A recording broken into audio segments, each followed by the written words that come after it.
ஆண்டவராகிய இயேசு கிறிஸ்து நாமத்தில் அன்பின் வாழ்த்துக்கள். இந்த முதலாவது ஆராதனையிலே உங்களை சந்திப்பதிலே நான் பெருமகிழ்ச்சி அடைகிறேன். இந்த நாளிலும் கர்த்தருடைய ஆசீர்வதிக்கப்பட்ட இந்த காலை வேளையிலே நம்ம எல்லாருக்கும் தெரிந்த ஒரு காரியம் என்ன? நம்முடைய வாழ்க்கையில் முன்னேற்றம் வேண்டும், நம்முடைய வாழ்க்கையில் வளர்ச்சி வேண்டும். நம்முடைய வாழ்க்கை இருந்த வண்ணமாகவே இருக்கக்கூடாது. ஆனால் என்னவோ தெரியவில்லை, இருந்த வண்ணமாகவே இருக்கிறது. தகப்பன் பட்ட கஷ்டம் மகன் படுகிறான், மகன் பட்ட கஷ்டம் அவனுடைய மகன் படுகிறான். இப்படியே தொன்று தொட்டு போகிறது. தாயும் அப்படி தான். தாய் படுகிற கஷ்டத்தை மகள் படுகிறார், மகள் படுகிற கஷ்டத்தை அவளுடைய மகள் படுகிறார். இப்படியாக போய் கொண்டிருக்கிறது. இதில் ஆலயமும் சக்கரங்களும் சுற்றி கொண்டிருக்கிறது. இப்படியே வாழ்ந்து சாப்பிட்டு மடிந்து அப்படியே போய்விடுகிறாங்க. தலைமுறைகள் இப்படியே போய் கொண்டிருக்கிறது. ஆனால் இது எதனால் இந்த காரியங்கள் வருகிறது என்று கேட்டால், இதெல்லாம் மதத்தை பின்பற்றுகிறவர்களால் வருகிற கோளாறுகள். மதம் என்றால் உங்களுக்கு தெரியும், ரிலிஜியன். இது மத வழியில், மத வழிபாடு, அரசாங்கம் சொல்லுறதா மத வழிபாடு. இது மத வழிபாடுகளுக்குள் இருக்கிற வரைக்கும் இப்படி தான் இருக்கும். அதில் அதிக சட்டத்திட்டங்கள் உண்டு, நியாயப்பிரமாணங்கள் ஒன்று. ஏறத்தாழ இப்போ இருக்குது பார்த்திங்கனாலும் உபதேசம் என்ற பேரில் அப்படி தான் இருக்கிறது. உபதேசத்தினாலே சபை சீர்படுத்தப்படுகிறது, ஸ்திரப்படுத்தப்படுகிறது, பரிசுத்தப்படுத்தப்படுகிறது என்று வேதம் சொல்லுகிறது. நான் அதை மறுக்கவில்லை. ஆனால் மத மார்க்கமாக, மத வழிபாட்டு ஸ்தலமாக கிறிஸ்துவம் போகிறத பரிசுத்தம் விரும்ப மாட்டேன். மதம் சொல்லும் பல காரியங்கள் கட்டளைக்குட்பட்டவைகள். மதம் என்றாலே கட்டளைக்குட்பட்டவைகள். ஆனால் ராஜ்யம் என்று சொல்லி வருகிற பொழுது கீழ்ப்படிதலுக்கு உட்பட்டவைகள். நல்லா புரிந்து கொள்ளணும். கீழ்ப்படிதலுக்கு உட்பட்டவைகள். கீழ்ப்படிந்தால் கை மேலே காசுன்னு சொல்லுவாங்க இல்லையா? உழைத்த உடனே எல்லாத்துக்குமே உடனுக்குடன் நிவாரணம். நமக்கு தைலம் தட்டோம் உடனே வலி போகணும், காஃபி போட்டால் உடனே காஃபி, ஃபாஸ்ட் ஃபுட்டு, இதெல்லாம் ஃபாஸ்ட்டாக வரணும். Instant relief. உடனே படித்து முடித்து எக்ஸாம் எழுதி அடுத்த வருஷம். ஆனால் அப்படி ராஜ்யத்தில் தான் நடக்கும். படித்தாங்க, முடித்தாங்க, சாட்சி சொல்கிறேன், படித்தாங்க, முடித்தாங்க, ஒரு 15-20 நாள் ரெஸ்ட் இருந்திருக்கும். கத்ரா போட்ட பிச்சை, ஓடிப்போ, ஒளிந்து போ, 10 நாள் படுத்து தூங்கு, நல்லா சாப்பிடு, நல்ல இலைப்பாரிக்கோள். மிஞ்சி போனால் ஒரு 30 நாள் இருக்கும். அதோடு கொண்டு போய் கர்த்தர் ஒரு இடத்துல வைக்கிறார். அங்கிருந்து கர்த்தர் ஓய்வே இல்லாமல் உழைக்கிற ஒரு சூழ்நிலை கர்த்தர் உருவாக்குறார். இதெல்லாம் நான் பார்த்துருக்குறேன். இதெல்லாம் எங்கே நடக்கிறது என்று கேட்டால், மத வழிபாட்டில் நடக்கிறது இல்லை. மன்னித்து கொள்ளுங்க. மத வழிபாட்டிலே மிஞ்சி போன என்ன நடக்குன்னா, அன்னாடும் காட்சிகளை போல ஒரு கடன், அதன் பின்னே போய் கொண்டிருக்கும் வண்டி. ஒரு கடன் இருக்கும், அந்த கடனை அடைப்பதற்கு நான் போகிறேன் வேலைக்கு, அப்படி போய் கொண்டிருக்கும். இது அப்படி அல்ல. ராஜ்யம் என்பது வித்தியாசமான காரியம் அல்ல. வேதத்தில் இருக்கிறத சொல்லுகிறேன். ராஜ்யத்தினுடைய சிந்தை தருகிறவர்களுக்கு எப்படி இருக்கும் என்று கேட்டால், நீங்கள் கர்த்தருக்காக உங்கள் சிந்தையை தேவன் சொல்லுகிற விதத்திலே மாற்றி அமைத்துக் கொள்ளணும். சிந்தை இது எப்படி இருக்கும் என்று கேட்டால், என்னுடைய கையின் பிரயாசம் நான் ஜெபித்தாலே ஆசீர்வதிக்கப்படும், என் தசமபாகத்தால் ஆசீர்வதிக்கப்படும். என்ன இப்படியெல்லாம் இல்லாமல் தசமபாகம் கொடுப்பதற்கு ஒரு தகுதியை கொண்டு வருகிறது எது என்று கேட்டால், தேவ பயம். ராஜ்யத்தினுடைய காரியங்கள் நான் சொல்லுகிறேன். ராஜ்யம் என்ன செய்கிறது என்று கேட்டால், உங்களுடைய வாழ்க்கையில் தேவ பயத்தை கொண்டு வருகிறது. தேவ பயம் இந்த சின்ன வார்த்தையை போல் இருக்கும். அந்த தேவ பயம் கர்த்தருடைய சமூகத்தில் எட்டுகிற பொழுது கையின் பிரயாசம் ஆசீர்வதிக்கப்படும். நீங்கள் என்ன படித்திருந்தாலும், நான் அது படிக்கவில்லையே என்று நினைக்கிற நினைவுகளெல்லாம் ஒழிந்து போய்விடும். நான் அது படித்திருந்தால் ஒருவேளை உங்களுக்கு எதிர்பார்த்த ஒரு தொழில்நுட்ப படிப்பு கிடைக்காம போயிருக்கும். எத்தனையோ பேர் பிஇ படிச்சுட்டு பிஏ படித்த வேலை செய்கிறான். பிஏ படிக்கிறேன்னு நினைப்பான். ஒரு காலத்தில் நினைத்தது உண்டு. இந்த மத வழிபாடுகளில் இந்த மனம் இப்படியெல்லாம் போய் கொண்டிருக்கோம். எனக்கு பிஇ மட்டும் கிடச்சிருந்தா, ஒரு ஜெயிச்ச ஒரு மனுஷனை பார்த்து சொல்லுவான், அவன் சாஃப்ட்வேரில் போய் 1.5 லட்ச ரூபா சம்பாதிக்கிறான், நான் 25,000 சம்பாதிக்கிறேன், ஏன்னா நான் பிஇ படித்தேன். அவன் பிஇ படித்தான், நான் பிஏ படித்தேன். ராஜ்யம் என்ன சொல்லும் என்றால், அவன் எவ்வளோ சம்பாதிக்கிறான் என்று பார்க்காத, உனக்கு இருக்கிறதுல எவ்வளோ ஆசீர்வாதமாக இருக்கிறாய் என்று பார். 1.5 லட்சம் ரூபாய் சம்பாதித்து அவன் படாத பாடுபட்டு கொண்டிருப்பான். ஏன்னா ஞானம் இல்லை. அந்த 1.5 லட்சத்துக்கு பின்னாடி ஞானம் இல்லை. என்னையா பிஇ படிச்சிருக்கேன் அவனுக்கு ஞானம் இல்லைன்னு சொல்கிறீங்க? ராஜ்யத்தின் ஞானம். நீங்கள் கொஞ்சம் சம்பாதித்தாலும், சம்பாதிங்கன்னு சொல்ல கொஞ்சமாக, ஆனால் உங்களுக்கு இருக்கிறதுல ஒரு நிறைவை கண்டு குறைவில்லாத ஒரு வாழ்க்கை வாழ செய்கிறது ராஜ்யத்தினுடைய ஞானம், ராஜ்யத்தினுடைய கலாச்சாரம், ராஜ்யத்தினுடைய பாங்கு, ராஜ்யத்தினுடைய மேன்மை, ராஜ்யத்தினுடைய மகிமை. மதம் சொல்லும் இப்பொழுது அடுத்த இடம் எங்கன்னா வேலை இருந்தால் பார்த்து கொண்டு போகலாம். இது ராஜ்யம் என்ன சொல்லுன்னா, உனக்கும் அந்த நிறுவனத்துக்கும் என்ன தொடர்பு இருக்குதுன்னு தெரியுமா உங்களுக்கு? நீ படித்ததுனால வேலை கிடைக்கல, உனக்கு இருக்கிற ஒரு சிந்தை இருக்கிறது பார்த்தீங்களா? உங்கள் குணாதிசயத்தை நீங்கள் வளர்த்து கொள்ளுங்க. உங்கள் குணாதிசயம் வளர்த்து கொண்டீங்கன்னா, ராஜ்யம் சொல்லுகிற குணாதிசயம் வளர்த்து கொண்டீங்கன்னா எல்லாராலும் தேடப்படுவீர்கள். கடை வாங்கிட்டு அந்த தேடுதல் இல்லை. இது இந்த தேடுதல் எல்லாரும் விரும்புவாங்க. நீங்கள் இங்கே வரீங்களா, நீங்கள் இங்கே வரீங்களா, நீங்கள் என்னோட வேலை செய்ய முடியும். வாய்ப்புகள் தேடி வந்து கொண்டு இருக்கும். இந்த தேவ பயம் என்ன செய்யும் என்றால், அதனுடைய பகுதி தான் தசமாவும் செலுத்துக்கிறது. தானாக வந்துடும், கை தானா. இது ஆண்டவருக்கே என்று தனியாக எடுத்து வைத்து கொள்ளணும். மதம் என்ன சொல்லுன்னா, கொடுக்கும்படி சொல்லும், ஆனால் கொடுக்க முடியாத ஜனங்க இருப்பாங்க. அதுதான் பர்தாப். சரி, இதெல்லாம் கொடுத்தா அந்த ஆசீர்வாதம் வரும். கொடுப்பதற்கு இல்லை. கந்தையானாலும் கசக்கி கட்டு, கட்டுற வரைக்கும் எதை கட்டுகிறது, கசக்கிற வரைக்கும் எதை கட்டுகிறது? மதம். ராஜ்யம் அப்படி இல்லை. இந்த கசக்கிறதும் இல்லை, துவைக்கிறதும் இல்லை, எதுவுமே இல்லை. உங்களுக்கு உணவு, உடை, இருப்பிடம் இவைகளெல்லாம் தேவை என்று பிதா அறிந்திருக்கிறார். இவைகளெல்லாம் அஞ்ஞானிகள் தேடுகிறாங்க. நல்லா புரிந்து கொள்ளுங்கள். மதத்திற்கும் ராஜ்யத்துக்கு இருக்கிற வித்தியாசம். You must have this differences. You must distinguish this. உங்களுக்கு இது தெரியாமல் உங்களால் போக முடியாது. மன்னித்து கொள்ளுங்கள். பிரசங்கமாக எடுத்துக்கொண்டால் 1 மணி நேரத்தில் முடித்திடலாம். இது அப்படி இல்லை. வாழ்க்கை சொல்ல போதிக்கப்படுகிற இந்த காரியங்கள் உங்கள் வாழ்க்கையை திருப்பி போடணும். வளர்ச்சி எப்படி வரும்? நீங்கள் சிந்தனை செய்வீங்க. ஆலயம் 1 மணி நேரம் போய் ஆலயத்தில் வேஸ்ட் பண்ணிட்டு வர ஜனங்க சொல்லி நான் கேள்விப்பட்டிருக்கேன். நல்ல புத்தியாக இருக்கிற, நேரத்தை காலத்தை வீணடிச்சிட்டு போயிட்டு நீ மட்டும் இந்த 1 மணி நேரம் வேஸ்ட் பண்ணாமல் நாங்கள் சொல்லுகிற காரியத்தில் வந்திருந்தா நல்ல விஷயமாகவே இருக்கும். ஒன்றும் இல்லை, ஞாயிற்றுக்கிழமை கறி கடை போடலான்டா, எல்லோரும் ஆளுக்கு 2000 ரூபா போடுங்க, கறி வாங்கலாம், வெட்டலாம், ஒருத்தன் பேக் பண்ணு, ஒருத்தன் கார்டு போட்டு அதாவது கலெக்ஷன் பண்ணி போடு, 4 பேர் சேர்ந்து கோழி கறி கடை போடுறதுக்காக பேசின பிளான் இது. அதில் நம்ம விசுவாசி ஒருத்தன் மாட்டிக்கிட்டான். மந்தையில் வராது, சந்தை விசுவாசி இது. நான் காதார கேட்டேன். நம்ம தான் எந்த அங்கிலையும் இல்லையே உடுப்பில், அதனால் யாரோ ஒரு மாதிரி இருந்தால் நான் சொல்லிட்டான். அவனை திட்டுறான். ஏடா 1 மணி நேரம் போய் கோயிலுக்கு போகிறேன்னு வேஸ்ட் பண்ணிவிட்டேன், வந்துருந்தா கறி கடை சம்பாரிச்சிருக்கலாம் இல்லையா? ஞாயிற்றுக்கிழமை தவிர மற்ற நாள் போ கோயிலுக்கு. அங்கே என்னடா போதிக்கிறான் உனக்கு? என்ன சொல்கிறான்? உனக்கு பணம் சம்பாதிக்க சொல்லித்தரான்னா? உனக்கு என்ன சொல்ல போகிறான் மறுபடியும்? இது செய்யாத, அது செய்யாத, இல்லை இப்படி வா அப்படி வா. ஆனால் போதிக்கிறவன் மட்டும் மேலே மேலே போய் கொண்டிருக்கிறான். பலிபீடம் மட்டும் உயர்த்தப்படுகிறது. உன்னை போல் 10 மடை பசங்க உள்ளே போய் உட்காந்துருக்கான். அவன் கொடுக்குறான், அவன் வாழ்ந்துட்டு இருக்கான். ஆனால் நீ உழைப்பு விட்டு போட்டியே. இப்படி தான் பேசி நான் கேள்விப்பட்டிருக்கேன். நம்ம ஆளுக்கு என்ன சொல்லுவான்னு மறைஞ்சிருக்கிற நேரத்திலே பார்த்தேன். என்ன தெரியாது இல்லையா, நான் இருக்கிறேன்னு தெரியாது, அவனுக்கும் தெரியாது, இவனுக்கும் தெரியாது. இவன் என்ன சொல்கிறான், ஏதாவது வீரமாக பேசுவானான்னு பார்த்தா இவன் என்ன சொல்கிறான், நம்ம விஸ்வாசி பையன் மகன் என்னடா பண்ணுறது, போகலன்னா எங்கள் அம்மா திட்டும், போகலன்னா பாஸ்டர் திட்டும், பின்னாடியே வந்துடும் வந்தால், நீ விடமாட்டுற, சரி பரவாயில்ல தத்திப்பட்டி கொடு அப்படின்னா. பத்திப்பட்டி ஏன் கேட்குறான்னு பார்த்தா உண்மையிலே நான் தான் மடப்பையன், வாயிலே சிகரெட் வச்சுருக்கான். அடே அப்பா, இங்கே வந்தால் ஒரு அக்கினி, அங்கே போனால் வேறு அக்கினி. எதுக்கு இதை சொல்கிறேன்னா, ராஜ்யம் தெளிவை கொடுக்கும். ராஜ்யம் தெளிவை கொடுக்கும்.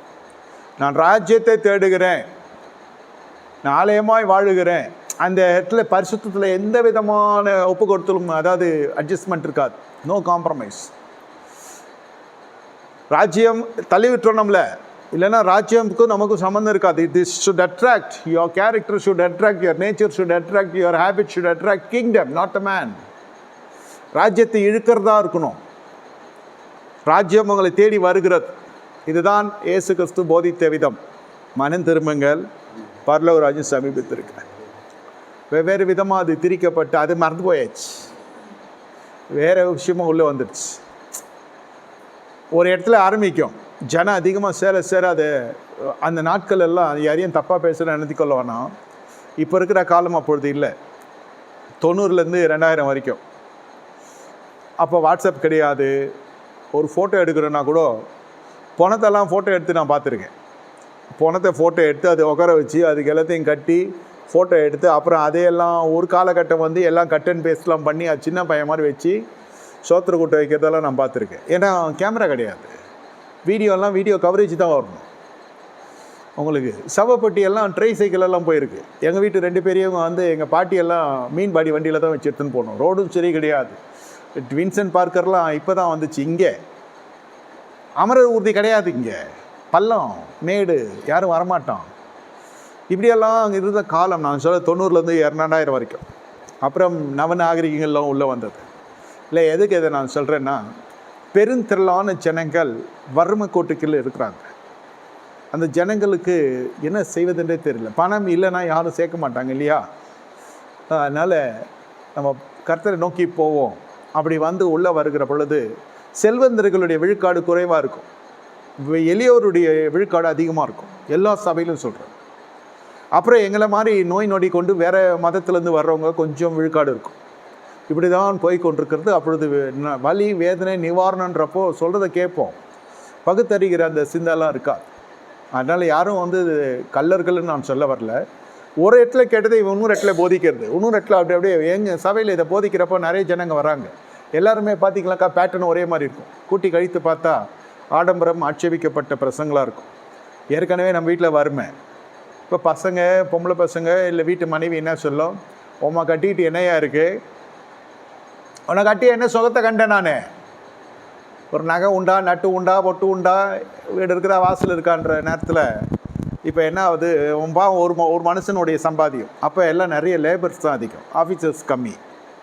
சம்பளம்லாம் இப்போ பார்த்திங்கனாக்கா எங்கேயோ இருக்குது, விலைவாசியும் அதுக்கேற்ற மாதிரி இருக்குதுன்னு வச்சுக்கோங்க. ஆனால் வேலை வாய்ப்புகள் இப்போ அதிகம். ஒரு ஃபோன் வச்சுருந்தாக்கா என்னென்னமோ பண்ணுறான். என்ன அப்போல்லாம் பார்த்தீங்கன்னாக்கா ஒரு ட்ராவல்ஸ் வைக்கணுனாக்கா அதுக்கு நகையெல்லாம் வச்சு எல்லாம் வாங்குவான். இப்போ 2 வீலர் சும்மா ரேப்பிடோ கனெக்ட் பண்ணிட்டு ஓட்டு போகிறாங்க. பொம்பளைங்க ஓட்டுறாங்க, ஆம்பளைங்க ஓட்டுறாங்க.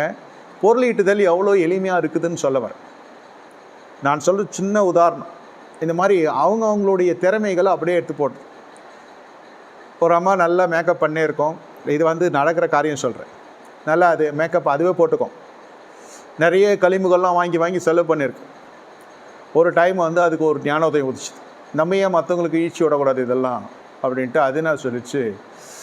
நான் வந்து மேக்கப் ஆர்டிஸ்ட்டுன்னு போட்டுச்சு. சார்ன்னு ஃபோன் கால் வருது. இந்தம்மா பாதி கற்றுக்குச்சு, பாதி ஒரு ஃபேஸே மாற்றி விட்ருக்கு. ஏன்னா நானே பார்த்த விசுவாசி யாரோன்னு நினச்சிட்டு பார்த்துன்னு இருக்கிறேன். அந்த அம்மா என்னப்பா சிரிக்கிறாங்க, நான் திரும்பி பார்க்குறேன். அப்புறம் சோத்திரன்றாங்க. மொத்தமான கிறிஸ்தவ குடும்பங்கள் போல் இருக்குதுன்னு சொல்லிட்டு நானும் சோத்திரன்றேன். வீட்டில் எல்லாமே ஒரே மாதிரி இருக்குது. எது அம்மா, எது தங்கச்சி, எது சைஸ் ஒண்டி வித்தியாசமாக இருக்குது. மூஞ்செல்லாம் ஒரே களிம்பு. பார்த்தா நம்ம அக்கா தான் போட்டிருக்கான். ஆளை அடையாளமே தெரியல. நான் சொன்னேன்ல, சின்னவங்களை ஆக்கிட்டேன்னு இந்த அம்மா. எனக்கு மூஞ்சி மோரக்கட்டை ஒன்றும் தெரில. சரி, நம்ம எப்படி சொல்ல முடியும்? அதாவது எதுக்கு சொல்கிறேன்னா, கொஞ்சம் கொஞ்சமாக கற்றுக்கிட்டு அந்த அம்மா இப்போ பயங்கரமான ஒரு மேக்கப் ஆர்டிஸ்ட் ஆகிட்டாங்க. கல்யாணம்னாக்கா பாஸ்டர் எதனா கல்யாணம்னா எனக்கு சொல்லி விடுங்க, மணமகளுக்கு நான் போடுறேன். இல்லை, நல்லாவே ஆயிடுச்சு, இப்போ முன்ன மாதிரி இல்லை. இல்லை, எதுக்கு சொல்கிறேன்னா, ஜனங்களுடைய தாளந்துகள் அப்படியே வெளியே கொண்டு வரதுக்கு நிறைய வாய்ப்புகள் இருக்குது. இப்போது டக்குன்னு பார்த்துட்டுங்க காசு. பொம்பளைங்களாக இருந்தாலும் சரி, ஆம்பளைங்களாக இருந்தாலும் சரி. ஒரு பொண்ணு இந்த மாதிரி தான் நிறைய சுட்டிதார் வாங்கி கொடுக்க சொல்லி அப்பா தொண்டா பண்ணும். கடைசியில் ஒரு நாள் பார்த்தா அவள் ஏதோ டெக்ஸ்டைல் கம்பெனி போயிட்டு, நான் உனக்கு விற்று கொடுத்தா எவ்வளோ தரேன்னு கேட்டிருக்கா. அவன் சொல்லியிருக்கான் இவ்வளோ தரேன்னு. உடனே வேணா பண்ணிட்டா வாட்ஸ்அப்பில் போட ஆரம்பிச்சிட்டான். புரிந்து கொள்ளுங்க. அதாவது என்னென்னலாம் விரும்பினாங்களோ அதையெல்லாம் தொழிலாக செய்ய ஆரம்பிச்சிட்டாங்க. சார், ட்ராவலிங் பிடிக்குமா, ஊரே சுற்றி கொண்டிருந்தான் ஒரு வாலிபன். எல்லா இடத்துக்கும் போவான் வருவான். ஒரு காலகட்டம் வந்துச்சு, அவனுக்குள்ளே ஒரு ஞானத்தையும் உதிக்குது.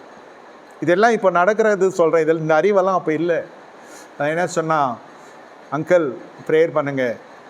அவங்க அம்மா எப்போ பாரு நான் போகிறப்பெல்லாம் வேலைக்கு போக மாட்டேறான் ஐயா, ஜெபம் பண்ணுங்க ஐயா, வேலைக்கு போக மாட்டேறான். அந்த அங்கிள் நான் வேலைக்கு போகிறேன். என்ன வேலைக்கு நான் போகிறேன்?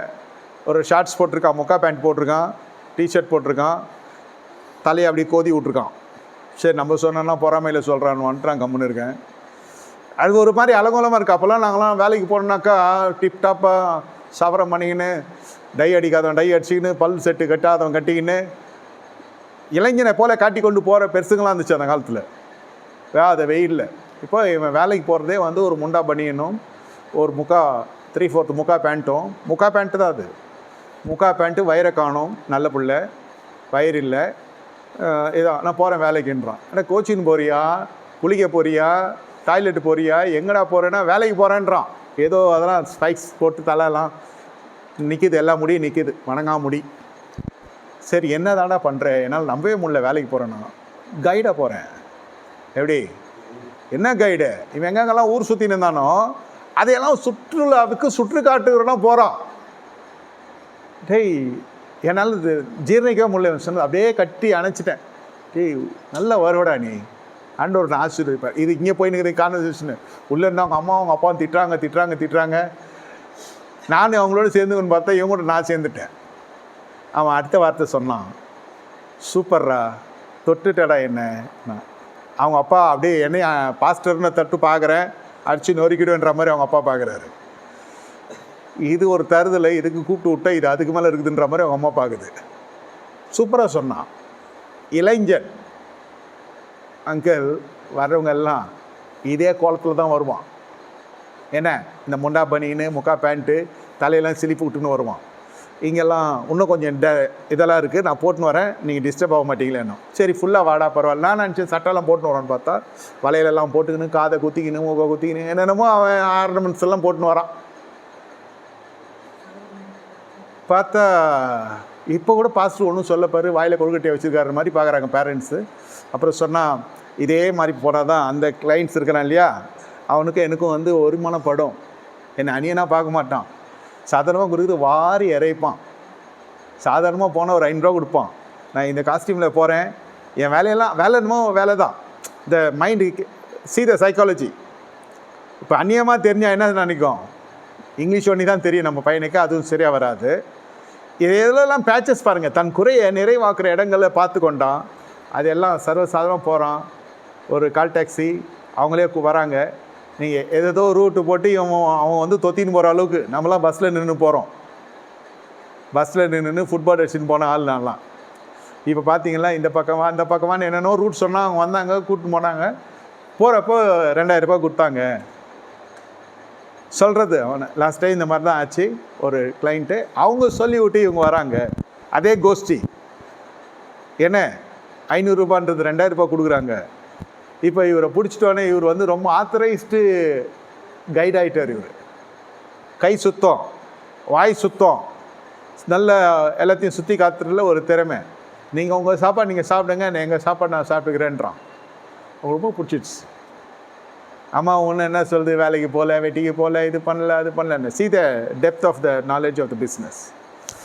அவன் கடை வச்சு போனவெல்லாம் இழுத்து போனதுக்கெல்லாம் காரணம் இந்த மாதிரி புது இது சொல்லாங்க. நேற்று பெஞ்ச மழையில் மொழிச்சா காலான்னு, அதெல்லாம் இல்லை. இன்றைக்கி இருக்கிற பிஸ்னஸ்ஸை அவன் அழகாக பண்ணுறான். அறிவு அட்வான்ஸை கட்டி, கரண்ட் பில்லை கட்டி, அப்புறம் வாடகை கட்டி, அப்புறம் ஸ்டாஃப்ஸை போட்டு இன்டீரியர்ஸ் பண்ணி தாங்காது, பூமி கொள்ளாது இல்லையா. எதுக்கு நான் சொல்கிறேன்னா, ராஜ்யம் கொடுக்குற ஞானம் வேறு, மதம் கொடுக்குற ஞானம் கோட்பாடுகள் வேறு. ராஜ்யத்துக்குள் வருகிற பொழுது உங்களை அறியாமல் தேவபயம் வந்துடும். அந்த தேவபயத்தை பார்த்து தான் பரலோகம் உயர்த்து. மதம் சொல்லும் நீங்கள் ஜெபம் பண்ண வேண்டும். நான் ஜெபத்துக்கு எதிராளியே அல்ல. ஜெபம் பண்ணலாம். எதுக்கு பண்ணணும்னா தேவ பயத்துக்கு பண்ணணும். ஆண்டவரே எனக்கு தேவ பயம் இல்லாமல் வாழ்ந்து கொண்டிருக்கிறேனே, எனக்கு தேவ பயத்தை தாரும் அப்படின்னா என்னன்னே தெரியாது மதத்துக்கு. சத்தியம் இது. எனக்கு எல்லாம் தெரியும் என்ற ஒரு மமதை இருக்கும் மதம். ராஜ்யம் எனக்கு இன்னும் கற்றுக்கொள்ள வேண்டும் என்று விரும்பும். இதான் ராஜ்யம். இப்போது பரலோகம் எதை கேட்கும் நீங்களே யோசித்து பாருங்கள். இது சுற்றி இவங்க ஜெபிப்பாங்க, இவங்க உபவாசிப்பாங்க, அவங்க அம்மா அப்பாவும் பிடிச்ச மாதிரி ஒரு வேலைக்கு போனவன் சம்பளம் ஒண்டி குறைவாக வரும், கர்த்தர் தருவாருன்னுவாங்க. இவங்க ஜெபம் பண்ணுவாங்க, இல்லைன்னா பகுதிக்கான அந்நிய மக்க மனுஷால் யாருன்னா மந்திரம் பண்ணிட்டாங்கன்னுவாங்க. அதுக்கு ஒரு மந்திரம் ஓட்டுறதுக்கு ஒருத்தன் ஸ்பெஷலிஸ்ட் வருவான். எல்லாம் இதெல்லாம் நடக்கிறதுலாம் மதங்களில் தான். ராஜ்யம் அப்படி அல்ல. இவைகள் எல்லாம் உனக்கு கூடவே கூட்டி கொடுக்கப்படும். எல்லாம் அஞ்ஞானிகள் தேடுகிறாங்க. ஏண்டா போனால் தானே எதான் ஒரு இடத்துல உனக்கு கல்யாணம் பண்ண முடியும். ஏற்ற துணையை கர்த்தர் உண்டாக்குவார், ஏற்ற ஜனத்தை தருவார். கல்யாணன்றது ரெண்டாவது, ஜனம், நல்ல ஜனம் கிடைக்கணும் ஐயா. இனி காலகட்டத்தில் மதத்திலே வழியே போகிறவர்களுக்கு விவாகரத்துகள் நிச்சயிக்கப்படுகிறது. ராஜ்யத்தின் வழியிலே வருகிறவர்களுக்கு பரிசுத்தம் நிச்சயிக்கப்படுகிறது. கல்யாணத்துக்கு அப்புறம் இது வாழமான வார்த்தை. இது கல்யாணத்துக்கு அப்புறம் பரிசுத்தமாக இருக்கிறதும் அசுத்தமாக போகிறதும் பண்ணுற கல்யாணத்தில் இருக்கிறது அப்படின்னு சொல்லி முடிச்சிடுவாங்க. கல்யாணத்துக்கு முன்ன என்ன நடக்குது? எல்லாம் தேவ சமூகத்தில் இந்த கல்யாணம் தான் ஐயா. எத்தனையோ ஜபம் பண்ணி தான் நான் செஞ்சேன். சரக்கு இல்லையா, ஆலயத்துக்குள்ளே இருக்கிற வரைக்கும் தான் இதெல்லாம் அலையிலையா ஓசனா சோத்திரன்றது. வீட்டுக்குள்ளே போனால் இது ஆட்ட ஆரம்பிச்சிடும். ஒன்றும் இருக்காது, சாதாரணமான விஷயமா சொல்லி கொண்டிருக்கிறேன். கணவன் மனைவி 2 பெட்ரூம் ஃப்ளாட், வாடகையோ சொந்தமோ. சொந்தமாக இருக்கிறவங்க வீட்டில் சண்டை வராதுன்னு இல்லை, வாடகை வீட்டில் இருக்கிறவங்க சமாதானமாக இருப்பான்னு இல்லை. சொந்தமோ அது வாடகை அன்றைக்கி தெரியாது. உள்ளே போய் குடும்பம் நடத்துகிறப்போ ஒரு டாபிக், ஏதாவது ஒரு டாபிக் எடுத்துக்கோங்க. அந்த அம்மா ஓன்னு கத்தாமலே சொல்லுது, சாதிக்குது. உதாரணத்துக்கு வெள்ளை காக்கா பறகுதுன்னு. காக்கா வெள்ளை, உனக்கு என்ன போச்சு? புருஷன் கம்மனு இருந்து தொலைதான் ஒத்துப்போன்னு சொல்ல. கம்மனு அறிவு கட்டவலை, குருட்டு பாவி, ஆத்தாலாட்டையுமே இருக்கிற காக்கா கருப்புன்ட்டான். இவர் சத்தியகீர்த்தி நினைப்பு இவருக்கு. அதுக்கு என்னென்னலாம் எவ்வளோ தூரம் வந்துச்சு பாருங்கள். குருட்டு பொம்பளை என்னென்னமோ சொல்லி அவன் அம்மா வேறு எடுத்துட்டான். அது அடுத்த ஃப்ரேஸ் வந்து பார்த்தீங்கன்னாக்கா அது ரிப்ளை கொடுக்கணும் டைம் வந்துச்சு இல்லை இப்போ கவுண்டரு. அது அசிங்கமாக பேசுகிறேன் அம்மா. எங்கள் ஆத்தா தான் சொல்கிறியா, உங்கள் மம்மி எங்கள் மம்மின்னு வந்தால் எப்படி இருக்கும்? பலிபீட்டில் நான் இவ்வளோ தான் சொல்ல முடியும். நான் வேறு அந்த நேரத்தில் அங்கே போக வேண்டிய சூழ்நிலை வந்துடுச்சு. கீழ் ஃப்ளாட்டில் நம்ம விசுவாசி பர்த்டே கொண்டாடவே முடியல. அசிங்கமாக பேசுகிறாங்க. நம்மளுக்கு தெரியும் இல்லையா, ஆட்கள் கோத்து விட்றது நம்பர் 1. எங்கள் வீட்டுக்கு யார் வந்திருக்கா தெரியுமா? அவர் வந்தார்னா அவ்வளோதான் உங்களை என்ன. நான் யாரோ வரப்போகிறேன்னு பார்த்தா உங்களை தான் ஃபஸ்ட்டு சொல்கிறேன், மேலே போய் ஆஃப் பண்ணுங்க. ஏன் உனக்கு இந்த விசுமத்தனமான விளையாட்டெல்லாம்? மேலே போய் பார்த்தா அதுங்களும் எனக்கு தெரிஞ்ச மூஞ்சிங்க. டேய் நீ எனக்கு உள்ளே பேசுன அசிங்கமா ஆண் தொண்டை, அதை காட்டலாம் அந்தம்மா கத்த, இதை கட்ட, என்ன பிரச்சனை? ஒரு சின்ன டாபிக், 2 பேர் தான் இருக்காங்க வீட்டில், இல்லை பசங்க 2 பேர்.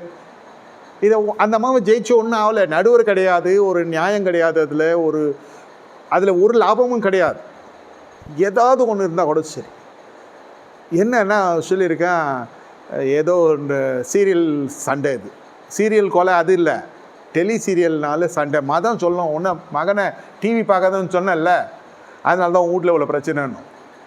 ராஜ்யம் என்ன சொல்ல வருதுன்னா, அது ஒரு காமன் டாப்பிக்கு. இப்போ அந்த பொன் ஜாதியை ஜெயிச்சு என்ன வரப்போகுது, இல்லை புருஷனை ஜெயிச்சு என்ன வரப்போகுது? கம்முன்னு கூட அதை எல்லாத்துக்குமே ரெஸ்பாண்ட் பண்ணணும்னு நினச்சா பெரிய பிரச்சனை ஆகிடும் உங்களுக்கு. சிலதெல்லாம் காது கேளாதவனை போல சவுல் இருக்கிறான். ராஜ்யம் அவன் யார்? இவன் பெஞ்சமின் கோத்திரத்தான். இவனை வந்து நம்மளை ரட்சிக்க போகிறான்னா காது கேளாதவனை போல இருக்கிறான். பதவியெல்லாம் வந்த பிறகு சொல்கிறேன், சிங்காசனம் வந்த பிறகு சொல்கிறேன். ஜனங்க ஆரம்பத்தில் சொல்கிறாங்க இல்லையா, இது எல்லாம் ஆறவை கடை இதெல்லாம் ஒன்றா தெரியும். அப்புறம் வளர்ந்த உடனே அதே ஜனங்க என்ன சொல்லுவாங்க, எங்களுக்கு அப்பயே தெரியும் ஐயா நீங்கள் பெரிய ஆளாக வருவீங்க. ஒவ்வொருத்தன் ஒரு மாதிரி சொல்லுவான். என் வீகம் அரசியல் யுகத்தில் நான் சொன்னேன், இல்லை ஆளுங்கட்சி ப்ரெஷரில் உன்னை பரிகாசம் பண்ணேன், இல்லை நம்ம ஆட்கள்லாம் சொல்லலாம் கர்த்தர் தரிசனில் காமிச்சார், எனக்கு கர்த்தர் வெளிப்படுத்தினார், எப்படியோ அவனோட போய் சேர்ந்துக்குவாங்க. சொல்ல வர கருத்து என்னென்னா, ராஜ்யம் என்ன சொல்லணும்னா மௌனமாயிரு. சின்ன சின்ன விஷயத்துக்கு ஏதாவது ஒரு விஷயம் உண்மையிலே பிரோஜனம் தான் பேசணும். புருஷனுக்காவது பிரோஜனம் வரும், பொண்டாடிக்காவது பிரோஜனம் வரும். ஏதோ ஒரு சனி அது மன்னித்து கொள்ளுங்க. ஏதோ ஒரு டிவி சேனல், அது ஏதோ ஒரு ப்ரோக்ராம், சரி அது வரோன்து இவன் சொல்கிறான் வராதுன்றான். அது பேசினதுக்குள்ளே ரிமோட் போட்டு கீழே விழுந்துச்சு. அது பேட்ரி, பழைய காலத்து பேட்ரி, அது வேலை செய்யலை. பார்த்தியா, டிவியே வேலை செய்யலை. அப்புறம் எங்கேருந்து வரும்? இல்லை வந்துருக்கோம், இல்லை நீ தான் உடச்ச, எல்லாம் பொருள். இதில் தான் ஆரம்பிக்குது சண்டை. 2 பேருமே காசு போட்டு வாங்கின டிவியாக இருந்தா, இது எங்கள் அம்மா வீட்டில் தானே கொடுத்தது, போனால் போதுன்னு அந்த அம்மா எங்கே போய் இவன் சொல்லுவான், டிவி மாட்டி வச்சுருக்கியே, இந்த செவரி யாருது? எங்கள் அப்பா கொடுத்த அட்வான்ஸில் தான் இவன். டேய் பர்த்டே கொண்டாட வந்தேன்னா என்ன பஞ்சாயத்து பண்ண வந்தேன்னா நான் கம்முன்னு என்ன பண்ண 2 பேரும் வாங்க எப்படி சமைச்சது இல்லை, தேவையான விஷயம் செய்யலை, மதியானம் சாப்பாட்டுக்குள்ள சண்டை நல்லா போயினுக்குது, பசிக்கும் இல்லையா, அப்படியே வாங்க மேலே பர்த்டே கொண்டாடுவோம், சோறு எனக்கும் கொடுப்பாங்க உனக்கும் கொடுக்க சொல்கிறேன், சாப்பிட்டுட்டு சண்டே நம்ம எபிசோடு டெலி சீரியல் சண்டே இல்லையா, நான் சீக்கிரம் தொடரும்னு நம்ம தொடரலாம், சாப்பிட்டு வந்து தொடரலாம் வாங்க. ஏன்னா இது நியாயம்லாம் பேச முடியாது, நான் பேசுனா என்னோட பேக்கு வேறு யாருக்க மாட்டான். இது ஒரு தகராறு, இது ஒரு பஞ்சாயத்துன்னு நம்ம பஞ்சாயத்து பண்ண முடியுமா? இது தொடரட்டும். இப்போ ஃபிலிம் இது மாதிரி அட்வர்டைஸ்மெண்ட் டைம் மாதிரி மீண்டும் சந்திப்போம். நீங்கள் மேலே ஃபஸ்ட் ஃப்ளோருக்கு வாங்க, நான் பாடுவேன், அவங்க பாடுவாங்க, நான் ஏன் பாடுறேன், அவங்க பாடுவாங்க, கேக்கெல்லாம் வெட்டுவாங்க, கேட்க மொத்தம் தின்னாத, சோறு போகாது, அது வாங்கி வச்சுக்கோ பார்சல், பிரியாணி கொடுப்பாங்க, நம்ம 3 பேரை உட்காந்து நல்லா ஒரு கட்டு கட்டிட்டு கீழே வந்து திருப்பி சண்டை போடும். என்ன சொல்கிறேன், இது நல்லா இருக்குன்னு சொந்தம்மா, பசி இல்லையா, சரின்ட்டு நேராக வந்தாங்க. நான் சொன்ன எல்லாமே நடந்துச்சு, தீர்க்க தரிசனம் இல்லை, சாதாரண விஷயம் வந்து எல்லாம் சாப்பிட்டாங்க. அதே மாதிரி கேக்கு பார்சல் பண்ணி கொடுக்க சொன்னேன். சரி நம்ம போகலான்னா சரின்ட்டு கீழே போனேன், பஞ்சாயத்து பெண்டிங் இருக்கு இல்லையா, போனேன். அப்புறம் ஜெபம் பண்ணலான்னு ஜெபம் பண்ணேன். அவங்க வழக்கமாக கொடுக்குற மாதிரி காணிக்கை கொடுத்தாங்க. பாஸ்டர் ரொம்ப சந்தோஷம், நான் உங்களை எங்கே ட்ராப் பண்ணுறதுன்னா, அதாவது என்னன்னா போ அங்கே சேர்ந்துடுவாங்க. இது சொல்ல வர கருத்து என்னென்னா, சில விஷயங்கள் எல்லாம் சாதாரணமான காரியங்களுக்கு மூச்சை பிடிச்சின்னு பேசி பெரிய பிரச்சனை. இது வளர்ச்சியெல்லாம் இல்லை, இகழ்ச்சி. இது மிக சாதாரணமான காரியங்கள் தான். இதை பழக்கத்துக்குள்ளே வந்தால் பேசி ஜெயிக்கணுன்றது. கணவன் மனைவி வீட்டில் fan, light, tube light, TV, mixie, வீட்டு பொருட்கள் தான் இருக்குது. இதில் ஜெயிச்சு ஒன்றும் வரப்போகிறது இல்லை, தோத்து ஒன்றும் வரப்போகிறது இல்லை. எதுக்கு அதெல்லாம் நம்ம பேசணும் அப்படின்றது தான் ராஜ்யம் சொல்லிக் கொடுக்குற மிகப்பெரிய காரியம். மதம் என்ன சொல்லனா, உன்னை டிவி பார்க்காதன்னு சொன்னனா இல்லையா, டிவி சாத்தான்னு சொன்னோமா இல்லையான்னு. அப்போ சபை உள்ள டிவி தொங்குதே, அது என்ன சொல்கிறது, சபையிலலாம் சாத்தான் தொங்குதுன்னு சொல்ல முடியுமான்னு கேட்கும். இதெல்லாம் வந்து விதண்டாவாதத்தில் போய் முடியும். கடைசியில் என்ன சொல்ல, ஊழியக்காரனுக்கு விரோதமாக பேசுகிறேன், நீ நாசமாக போவேன்ட்டு போயிடும். 2000 2000 வரைக்கும் இது மாதிரி போயினுது. ஏன்னா அது ஒரு விஷயம், அது உன்னதமான சத்தியம். அபிஷேகம் பண்ணப்பட்டு விரோதம் பேசுவேன் எல்லாத்தையும் யூஸ் பண்ணுறப்ப என்ன ஆகிடுதுனாக்கா, அது மலிவு பொருளாக மாறிடுது. இப்போ அப்படியே திரும்பிடுது. ஜனங்க விமர்சனங்கள் அதிகமாக வராங்க. பயபக்தியாக வாழ்கிறவர்களை காட்டிலும் விமர்சனங்கள் 1000 பேரை கலக்கக்கூடிய ஒரு விமர்சனமான ஒரு வீடியோ போதும். நான் பண்ணுற தேவ செய்தி பார்க்குற வியூஸை விட விமர்சன வியூஸுக்கு நிறைய வியூஸ் போதும். ஒன்றும் இல்லை, ஒருத்தர் மூஞ்சை பிடிச்சி போட்டி ஒரு 3 பொண்டாட்டினா அடப்பாவி அப்படியா நல்ல மனுஷில் நம்ம வந்துட்டு உள்ளே போட்டு பார்த்தான்னா அவனுக்கு யூஸ் ஆகிடுது. வருமானத்துக்காக பிறரை அவமானப்படுத்த தொழிலாகவும் எடுத்துக்கொள்கிறார்கள். இப்பொழுது முன்னேற்றம் வளர்ச்சி எப்படி தேவ ராஜ்யத்தில் நம்ம பெற வேண்டும்? கர்த்தருடைய கரம் இருந்தால் உங்கள் வாழ்க்கையில், என் வாழ்க்கையிலும், உங்கள் ஜபங்களை காட்டிலும் இந்த பயிற்சிகள் வழியாக, அதாவது மன பயிற்சி, இது எதனா பேசுனா வாய மூணு இருக்கணும், முடியுமா? ஒரு அரை மணி நேரம் வாய மூணு இருக்கணும். கணவனும் மனைவியும் ஒரு ரூமில் இருக்கிறப்போ மனைவி பேசுனா அரை மணி நேரம் வாய மூணு இருக்கணும். 5 நிமிஷம் அதிகபட்சமாக இருந்துட்டானா ஜெயிச்சிட்டான். அரை மணி நேரம் மட்டும் இருந்துட்டானா அவன் பின்னாடி ஒரு 1000 பேர் இருப்பான். அவன் பெரிய மகன் ஆகிடுவான். தனி ரூமில், அதாவது தனி வீட்டில், அதாவது சொல்கிறாங்க இல்லையா, தனி குத்துனம் இருந்தால் தான் நம்ம சந்தோஷமாக இருப்போம்னு போகிறாங்க இல்லையா, கூட்டு குத்துனால இருந்தால் நம்ம நாசமாக போயிடும்னு போகிறாங்க. நீ தனி குத்துனம் போய் எத்தனை நாசமாக போயிருக்கு தெரியும் இல்லையா? எவ்வளோ நேரம் ஜெபம் பண்ணுவீங்க, எவ்வளோ நேரம் பைபிள் படிப்பீங்க, எவ்வளோ நேரம் எல்லாம் நடக்கும். அதிகப்படியாக நடக்கிறது என்னென்னா சம்பாஷணைகள். நீங்கள் சொல்லலாம், அந்த அம்மா நைட் டியூட்டி போனால் இவன் பகல் டியூட்டி போகிறான், பகல் டியூட்டி போனால் அந்த அம்மா நைட் டியூட்டி போகுதுங்க. எதுவாக இருந்தாலும் சரி, வாட்ஸ்அப்பில் கூட சண்டை போட்டுக்குதுங்க, வாட்ஸ்அப் மெசேஜில் சண்டை போட்டுக்குதுங்க. இல்லைன்னா பாத்ரூம் போகிற இடத்துல போயிட்டு, அதாவது பாத்ரூம் போகிற மாதிரி உள்ளே போயிட்டு வாய்ஸ் நோட் போட்டு அசிங்கமாக திட்டி அனுப்புதுங்க. எக்கோ வேறு வருது அது போட்டு கேட்டால். இப்படியெல்லாம் நடக்குது இல்லையா? சண்டைகள், அதாவது மனம் ரொம்ப ஃபாஸ்ட்டாக வேலை செய்யுது. உடல் ஒரு பக்கம் போயிடுது, மனம் ஒரு பக்கம் போயிடுது. இங்கே எங்கே ஆலயம் இருக்குது, எங்கே தேவனுடைய சத்தியம் இருக்குது, எங்கே தேவ பக்தி இருக்குது, ஒன்றும் கிடையாது. பிரச்சனைனா திருப்பி கோயிலுக்கு வர்றது, பிரச்சனை முடிஞ்சுன்னா அப்புறம் ஏன் கோயிலுக்கு போகிறேன்றது, இது மாதிரி ஒரு ரொட்டேஷனில் போயின்னு இருக்குது. ராஜ்யம் அப்படியெல்லாம் இல்லை. உங்களுக்கு வளர்ச்சி வேண்டும் என்றால் என்ன, தேவனுடைய கரம் உங்களோடு இருக்க வேண்டும், இருக்கும். இப்போ கர்த்தருடைய கரம் உங்களோடு இருக்கும் என்றால் நடக்கிற காரியங்கள் என்ன? ரொம்ப சிம்பிளாக முடிச்சுட்டு போயிடலாம், ரொம்ப நேரம் ஆகாது. 3 குறிப்புகள் தான். எஸ்ரா 7:6 இதெல்லாம் வந்து தீர்க்க தரிசனமாக நான் சொல்கிற வசனங்கள். நீங்கள் கரான் போட்டிங்கன்னா கூகுளில் எக்கச்சக்கமாக வரும். இது முதல் வரிசையிலேருந்து கடைசி வரிசை வரைக்கும் எல்லாருமே பிரசங்கம் பண்ணலாம். நம்ம சபையை பொறுத்த வரைக்கும் சபை அவ்வளோ ஞானமுள்ள சபை. நான் சொல்ல வர கருத்து என்னென்னா, இதெல்லாம் உங்கள் வாழ்க்கையில் நடக்க போகுது. ஒருவேளை புதிதாக வந்திருக்கலாம் இன்றைக்கி, உங்களுக்கும் இது பொருந்தும். எஸ்ரா 7:6 இந்த எஸ்ரா இஸ்ரவேலின் தேவனாய் கர்த்தர் அருளிய மோசே நியாயப்பிரமாணத்தில் தேறின வேதபாரனாக இருந்தான். அவனுடைய தேவனாகிய கர்த்தருடைய கரம் அவன் மேல் இருந்ததினால அவன் கேட்டவைகளெல்லாம் ராஜா அவனுக்கு கொடுத்து. இதில் சொல்ல வருகிற கருத்து என்னென்னா, தேறின வேதபாரகன் வெளிப்படுத்த விசேஷம் 1:6 நீங்கள் வாசித்தீங்கன்னா, சுருக்கமாக சொல்கிறேன், உங்கள் வாழ்க்கையில் என் வாழ்க்கையிலும் கர்த்தராகிய இயேசு கிறிஸ்துவின் ரத்தம் பாவங்களை மட்டும் மன்னிக்கவில்லை, நம்மை ராஜாக்களாக ஆசலாய் மாற செய்திருக்கு. என்ன தேறின வேதபாரகன்னா, இந்த மாயிலிருந்தெல்லாம் வந்துடணும். என்னென்னா, நான் சொல்கிறேன் இல்லையா, நம்ம ஆலயத்துக்கு போகிறது தவறே கிடையாது. ஆலயத்துக்கு நம்ம எதிரி கிடையாது. ஆலயமாய் வாழுகிறது தான் முக்கியம். எங்கேயா ஆலயத்துக்குள்ளேயான்னு கேட்டால் அது இல்லை. எங்கே பார்த்தாலும் ஆலயமாக தெரியணும்.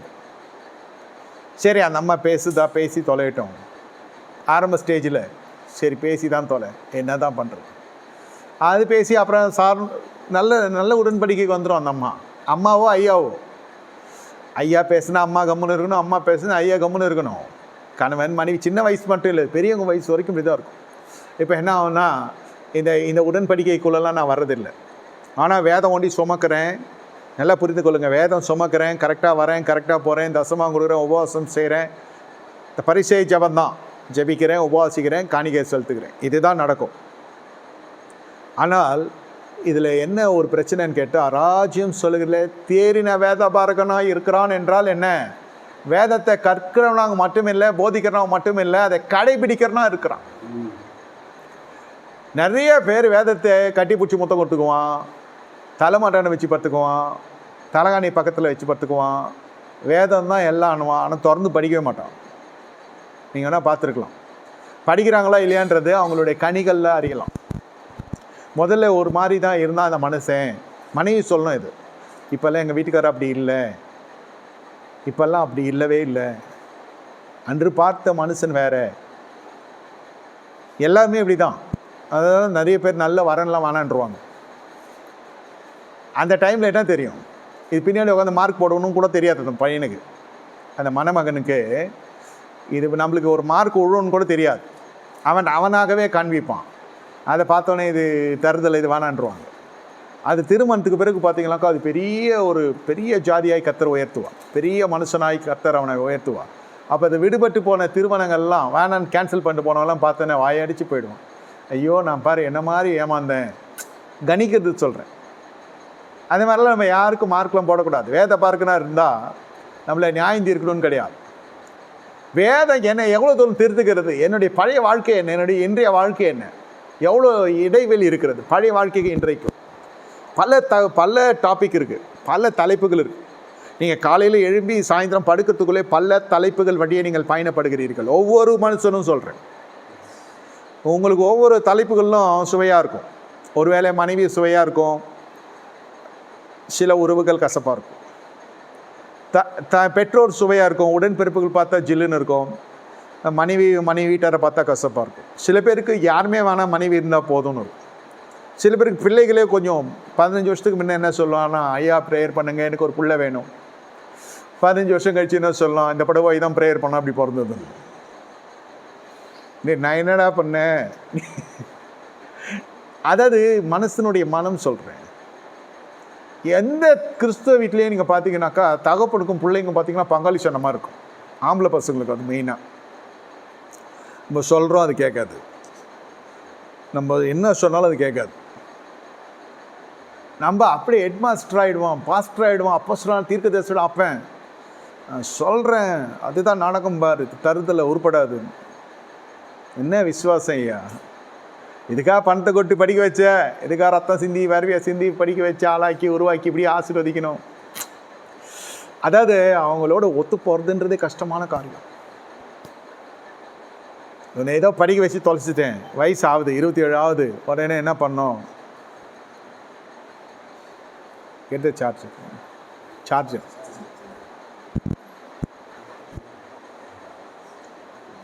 இதுக்கு எக்ஸ்டென்ஷன் பாக்ஸ், அப்படியே எக்ஸ்டென்ஷன் பாக்ஸ் எடுத்து வந்துப்பட்டு. அதாவது எதுக்கு சொல்கிறேன்னா, அவங்களுக்கு அந்த இது தெரியாது. இந்த மாதிரி நேரத்தில் அவனுக்கு 27 வயசாகுது, நான் கல்யாணம் பண்ணி வைக்க போகிறேன், வயசாகுது, கல்யாணம் பண்ணி வைக்கணும். சரி கல்யாணம் பண்ணி வைக்கிற, இவன் கல்யாணம் பண்ணி வச்சா திருந்துவான்ட்டு, இவன் பெற்றவங்ககிட்ட திருந்தலைன்னு அது பார்க்கும். பாவம் அந்த பொண்ணு. இப்போ புருஷ பொண்டாட்டி சண்டை, புது தம்பதிகள் பார்க்குறாங்க. இந்த வீடு எப்படி இருக்கும்? அங்கிள் ஆண்டின்னு வருது அந்த பாப்பா. கடைசியில் என்ன ஆகுதுன்னா, இல்லை இது வந்து கீழ், இல்லை இது வந்து சரிப்பட்டு வராது. இது என்ன சரிப்பட்டு வராது? இவ்வளோ அந்த அம்மா சிறுபப்படுத்தப்படுக்குது. மனைவிக்கும் புருஷனுக்கும் சண்டை வந்துடுச்சு இந்த தம்பதிகளால். தம்பதிகள்லாம் என்ன, உன் பிள்ளை இப்படி தான் இருக்கான், அப்படி இருக்கான், எவ்வளோ நாள் மறைக்க முடியும்? அந்த பொண்ணு புது பொண்ணு எடுத்திருக்கேன். இப்படியாக பல காரியங்கள் போய்கொண்டே இருக்கும். என்னை கேட்டுக்கொண்டிருக்க தேவனோட ஜனமே, கட்சியில் இந்த குடும்பமும் ரெண்டாயிடும். இவ்வளோ அசிங்கப்படுறேன்டா, அந்த பொண்ணை கூட்டி தண்ணி கொடுத்துன்னு போயிடுன்றவா அம்மா. இப்படியெல்லாம் நடந்த அந்த குடும்பங்கள் சிதற சிதற சிதற சிதற எல்லாமே வேதம் சுமக்கிற குடும்பம் தான், எல்லாம் ஆலயத்துக்கு போகிற குடும்பம் தான். நான் என்ன சொல்லுகிறேன்னா, ஒரு இடத்துல தேர்ந்த வேத பார்க்கனா இருந்தால் என்ன செய்யணும்? பெரும்பாடு, அதாவது பெருசாக சுகமத்தை உண்டாக்கணும், நம்ம வஸ்திரத்துலேருந்து சுகம் போகணும்லாம் நான் சொல்ல. ஒரு பாவஸ்திரீ துரத்திட்டு வராங்க, உலகமே கல்லெறிய துடிக்குது. ஒரு வேத பார்க்கணும், என்ன செய்யணும்? இயேசு என்ன செய்தார்? அவருடைய வார்த்தையை அந்த கும்பலை நிறுத்தினது, இந்த பெண்ணுக்கு ஒரு புது வாழ்க்கையை கொடுத்தது. இது வந்து வேத பார்க்கன்னு செய்யலாம். குடும்பத்துலேயும் நீங்கள் வேத பார்க்கணும் இருந்தால், குடும்பமே யாரையா பிள்ளைங்களை கல்லடியும். நான் செல்லம் கொடுக்க சொல்ல, என் பிள்ளை என்ன மாதிரி தான் இருப்பான் அப்படின்னு இந்த ஒத்துக்கொள்கிற மனப்பான்மையாவது இருக்கணும் அப்பாவுக்கு. அதான் சொல்கிறேன், தீர்க்கதரிசி மாதிரி சொல்கிறது. இது உருப்படாது, இந்த மாதிரி தான் இருக்கான், சொல்கிறத கேட்க மாட்டான், அப்படி கேட்க தான் மாட்டான். பழைய வாழ்க்கையில் எப்படி இருந்தோம் நம்ம? திரும்பி பார்த்தா தெரியும் நம்ம எவ்வளோ தொல்லை கொடுத்தோம். ஆனால் கர்த்தர் கிருபையில் சொல்கிறேன், சாட்சி நான் சொல்கிறேன், என்னை பற்றியே சொல்கிறேன். இந்த அச்சை நான் நல்ல வேலை ரட்சிக்கப்பட்டதுனால இல்லை, பசங்கிட்ட எதுவுமே அந்த கிளிம்ஸ் பார்க்க கூட முடியல. என்ன மாதிரி என் பிள்ளை இருந்துச்சுன்னா என்ன இருக்கிறது? யோசிச்சு பார்த்தா பில்டிங்கை எஞ்சி விடுற மாதிரி இருக்குது எனக்கு. சுருக்கமாக சொல்லி முடிக்கிறேன். எல்லாருக்குமே தெரியும் எவ்வளவாய் கர்த்தர் என்னை நேசிக்கிறார், எவ்வளவாய் நமக்கு ஒரு சமாதானத்தை கொடுத்துருக்கிறார். நான் இன்னும் வந்து ஊர் மெச்சிக்கொள்ள பசங்களை போட்டு தீட்டுறேன், செதுக்கிறேன், சிற்பமாக்குறேன், நான் வடிவமைக்கிறேன்னு சொல்லி எதையாவது ஒன்று பண்ணேன்னா உசுக்குன்னு போயிடும் இருக்கிறதும். இதுவே என் மூஞ்சிக்கெல்லாம் அதிகம். சூழ்நிலை சொல்லும், பசங்க சொல்லாது. ஆடி ஆட்டம் என்ன பார்த்தியா, இந்த மனசை எப்படியெல்லாம் பேசுனா, நீ பார்த்தியா பசங்க இப்படி பண்ணிட்டாங்கன்னு சூழ்நிலையே சொல்லும், சுற்றும் நட்பும் சொல்லும். அதனால் நான் நல்ல பங்கை சொல்கிறேன். பரவாயில்ல, என் பசங்க என்ன மாதிரி இல்லை, வளர்ப்போ அதெல்லாம் நான் சொல்லலை. தேவ கிருபை, பசங்க சந்திக்கப்பட்டிருக்காங்க. சரி, ஏதோ ஒன்று எஸ்பஸக்காக இருந்தால் கூட என்ன செய்யணும்? நம்மளும் சேர்ந்து கல்லெறிஞ்சால் அந்த பசங்க எங்கே போவாங்க? தெரியும் வேத பாரகன். நீங்கள் மற்றவங்களை பற்றி பேசாதீங்க, அபிஷேகம் பண்ணவன்றை பற்றி பேசாதீங்க, அதெல்லாம் சபை தெரிஞ்சிருச்சு. முதல்ல உங்கள் பிள்ளைங்களை பற்றி நீங்கள் என்ன அபிப்பிராயம் வச்சுருக்கீங்க? மார்க் எடுக்கிற பிள்ளைன்னா அப்படியே மாரில் சந்தனம் தருணமாக இருக்கும். அப்பாங்க என்ன மாதிரிடா என் பிள்ளை. அது எவ்வளோ பெரிய அநியாயமான வார்த்தை அது. மார்க் நல்லா வந்துச்சுன்னா அவனை மாதிரியா? இல்லை, நம்ம பொம்பளைங்க சொல்ல மாட்டாங்க இது என் பிள்ளைன்றது. இது மார்க்கு கம்மியாகிடுச்சுன்னு வச்சுங்க, முட்டை எடுக்குது, இப்போது நம்ம ஏற்றுக்கணும் என் பிள்ளை என்ன மாதிரி தான் இருக்கும்.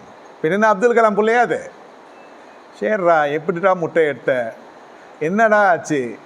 வேத பாரகன் இயேசு தான் நமக்கு முன்னாடி நிற்கணும். ராஜ்யம் வழி தான் சொல்லித்தாரு நமக்கு. அந்த பெண்ணை எவ்வளோ நேரம் ஆகிருக்கும் இயேசுக்கு நியாயம் இருக்கு, எத்தனை மணி நொடிகள் ஆகிருக்கும். இது வந்து இயேசு நியாயம் தீர்த்திருந்தாருன்னா எல்லா பட்டனும் இயேசுவே சொல்லிட்டான்னு எல்லாத்தையும் அடிச்சு மாண்டியாக வச்சுருப்பானுங்க. சொல்லாமலே வர நியாய தீர்ப்பு இல்லை இது, நீதிமன்ற தீர்ப்பு மாதிரி. இயேசு அந்த ஊரில் இந்த மாதிரி பண்ணி முடிச்சிட்டாரா அந்த பொம்பளையை? எந்த கொலை நடந்தாலும் இயேசு பேர் எட்டு வந்து விட்டுருப்பானுங்க. இயேசு தான் சொன்னாரா, இயேசு செய்ய சொன்னாரான்ற பெரிய பிரச்சனை ஆக்கி விட்ருப்பான். ஆனால் எவ்வளோ அழகாக அதை முடிச்சார் பார்த்தீங்களா? இனி பாவம் செய்யாதுங்கம்மா. இவளுக்கு உங்களில் யாருக்கு பாவம் இல்லை. அப்படியே ஸ்டன் ஆகிட்டான் எல்லாம்.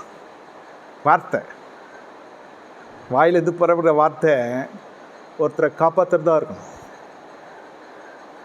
என்ன இது அறவை நிகழ முடியாது. இது ஏற்கனவே பிரச்சனையான பொம்பளை. இது இந்த கட்டி அணைச்சி முத்தமிட்டு பரவாயில்ல சிஸ்டர்லாம் பண்ணாக்கா இது அடுத்த கட்டத்துக்கு போயிடும். இது ஏற்கனவே ட்ரபிள்ஸம் லேடி. இதை எங்கே நிற்க வைக்கணுமோ அதை அங்கே நிற்க வச்சு, அந்த கூட்டத்தை எங்கே நிற்க வைக்கணுமோ அங்கே நிற்க வச்சு போ அமுச்சிடுறாரு. நீ போ இருக்காத போன்ற வார்த்தை ரொம்ப பெரிய விஷயம். அனுப்புறது ரொம்ப கஷ்டம். எல்லோரும் இந்த மாதிரி ஒன்று சிக்கிச்சுன்னா என்ன வருது? இன்றைக்கி நல்ல சொல்கிறேன், ராஜ்யம் இதில் ரொம்ப பார்த்து கொண்டிருக்கும். எசக்கு புசுக்காக ஏதாவது வந்துச்சுனாலும் உங்கள் வழியில் அதை அனுப்புகிற வழியை தான் பார்க்கணும். பாவஸ்திரிக்கு நம்மளுக்கு சம்மந்தம் இல்லை. அதை கல் எறிஞ்சாலும் சரி, அது சொல்லி எறிஞ்சாலும் சரி, நம்ம சப்போர்ட் பண்ண போனோன்னா இவன் கஸ்டமர்னு நினைப்பான். நம்ம அது பக்கத்தில் நின்னாக்கா அது என்ன கேட்கும், நமக்குன்னு ஒரு பேக்கு கிடச்சிருக்கான்னு. இந்த மாதிரி நிறைய நடைமுறை சிக்கல்லாம் இருக்குது. அதனால் வேதம் என்ன சொல்லுன்னா, விலகி ஓடுங்க, வேசித்தனத்துக்கு விலகி ஓடுங்க. இது பப்ளிக் டாபிக், சோஷியல் டாபிக். இது எல்லாம் நம்ம செய்யலாம். வேணாண்டப்பா உனக்கு எதுக்கு அந்த வேலை, இந்த மாதிரி விஷயம் என்ன கூப்பிட்றதான்னு நான் வருவேன். இந்த மாதிரிலாம் நான் சொல்லுவேன் விசுவாசிக்கு. வீட்டுக்குள்ளே ஒன்று நடக்குது, யார்கிட்ட சொல்ல முடியுமா? இல்லை கல் எரிஞ்சாதான் என்ன ஆகும்? குடும்பமே நாசமாயிடும். குடும்பமே போச்சு அதோட. அப்புறம் அவங்க சாட்சின்றது அது சபைக்குள்ளே தலை காட்ட முடியாது. நம்ம யாராக்கும் நம்ம எந்த கோஸ்தேவாக்கும் அதுதான் சொல்லுத பசங்க தான் வேணாந்த. தெரிந்த வேத பார்க்கன்னா யாரையும் குற்றப்படுத்தக்கூடாது. நீங்கள் யாரையாவது குற்றப்படுத்தினீர்களா? இருக்கலாம், அவங்களுடைய பழைய பாவங்கள் உங்களுக்கு தெரிஞ்சுதான் இருக்கலாம், ரொம்ப வெளிச்சமாக இருக்கலாம். அவன் அதிலே நிலையில் இருக்கிறதுக்காக கர்த்தர் உங்களை அறிமுகத்தில் வைத்திருக்கிறார்.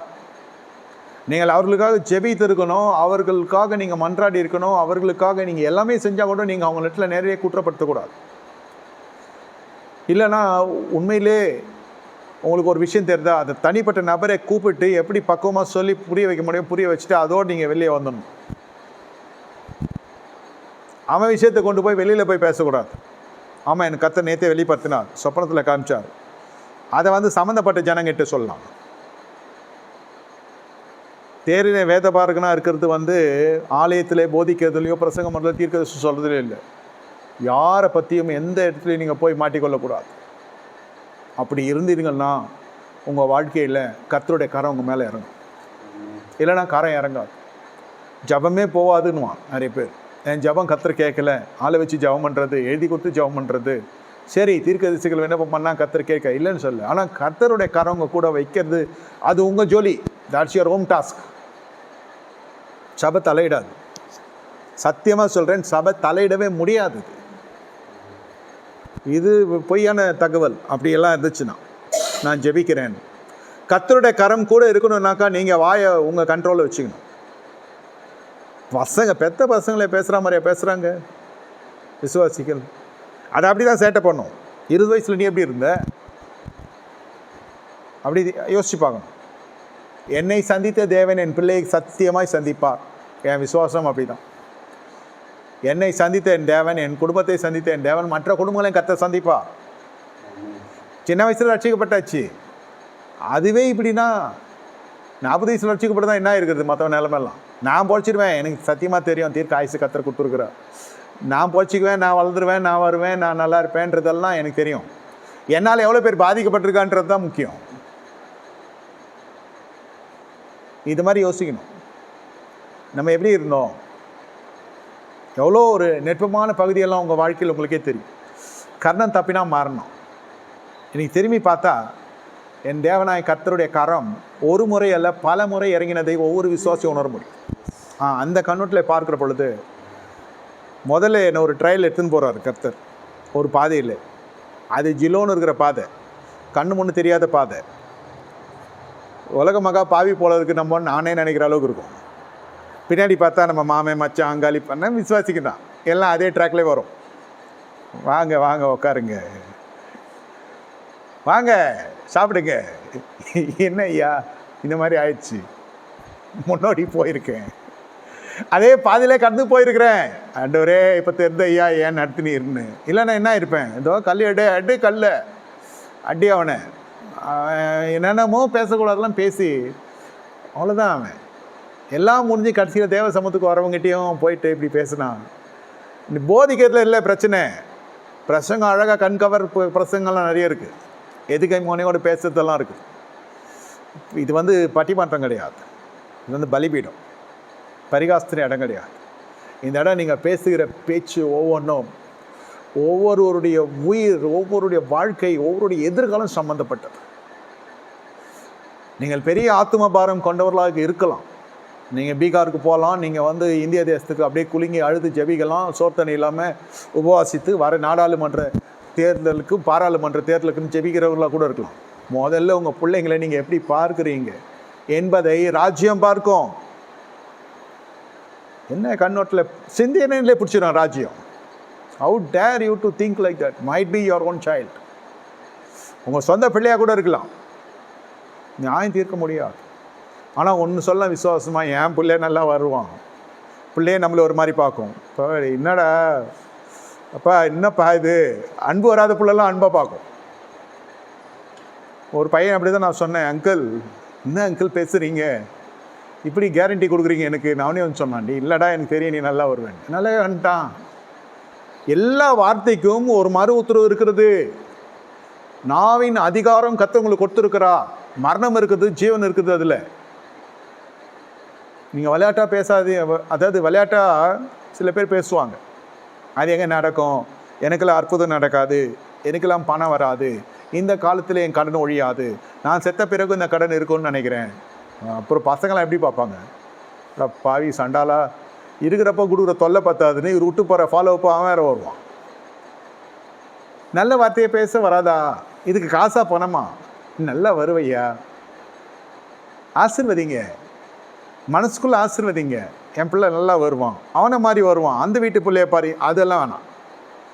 நம்ம பிள்ளை நல்லா வருவானா நல்லா வருவான், என் வீட்டு பிள்ளை எப்படி வந்தால் நமக்கு என்ன. இப்போ அவனை பார்த்தியா, அவன் மார்க்கை பார்த்தியா, இவன் மார்க்கை பார்த்தியா, இல்லை அவன் கூட படித்து வந்தானே, அவன் பாப்பா, அவன் அப்பெல்லாம் BMW வரான், நீ எதில் வரேன்னு அவன் கேட்க, நம்ம பிள்ளை நம்மள மாதிரி தானே பேசுவோம். ஒரே ஒரு விஷயம் ஒன்றே நான் சொல்லேன், டேய் தாய் தகப்பன் கூட இருக்கிறது பெரிய ஆசீர்வாதம் எக்காலத்துலேயும். ஏன்னா 10th படித்து முடிச்சு ரிசல்ட்டுக்கு வரப்போ எங்கள் அப்பா கேன்சருன்ட்டான், எப்படி இருக்கும், எதிர்காலமே இருந்து போயிடுச்சு. பண்ண ஜபம் எங்கள் அப்பா பொழைச்சிட்டாரு, வந்தார்.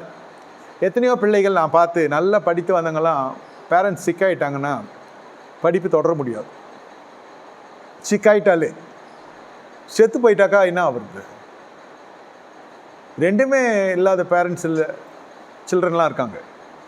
உறவினர் கைப்பாவையாக ஆகிடுவாங்க. சூழ்நிலை தீர்மானிக்கும் படிப்பு.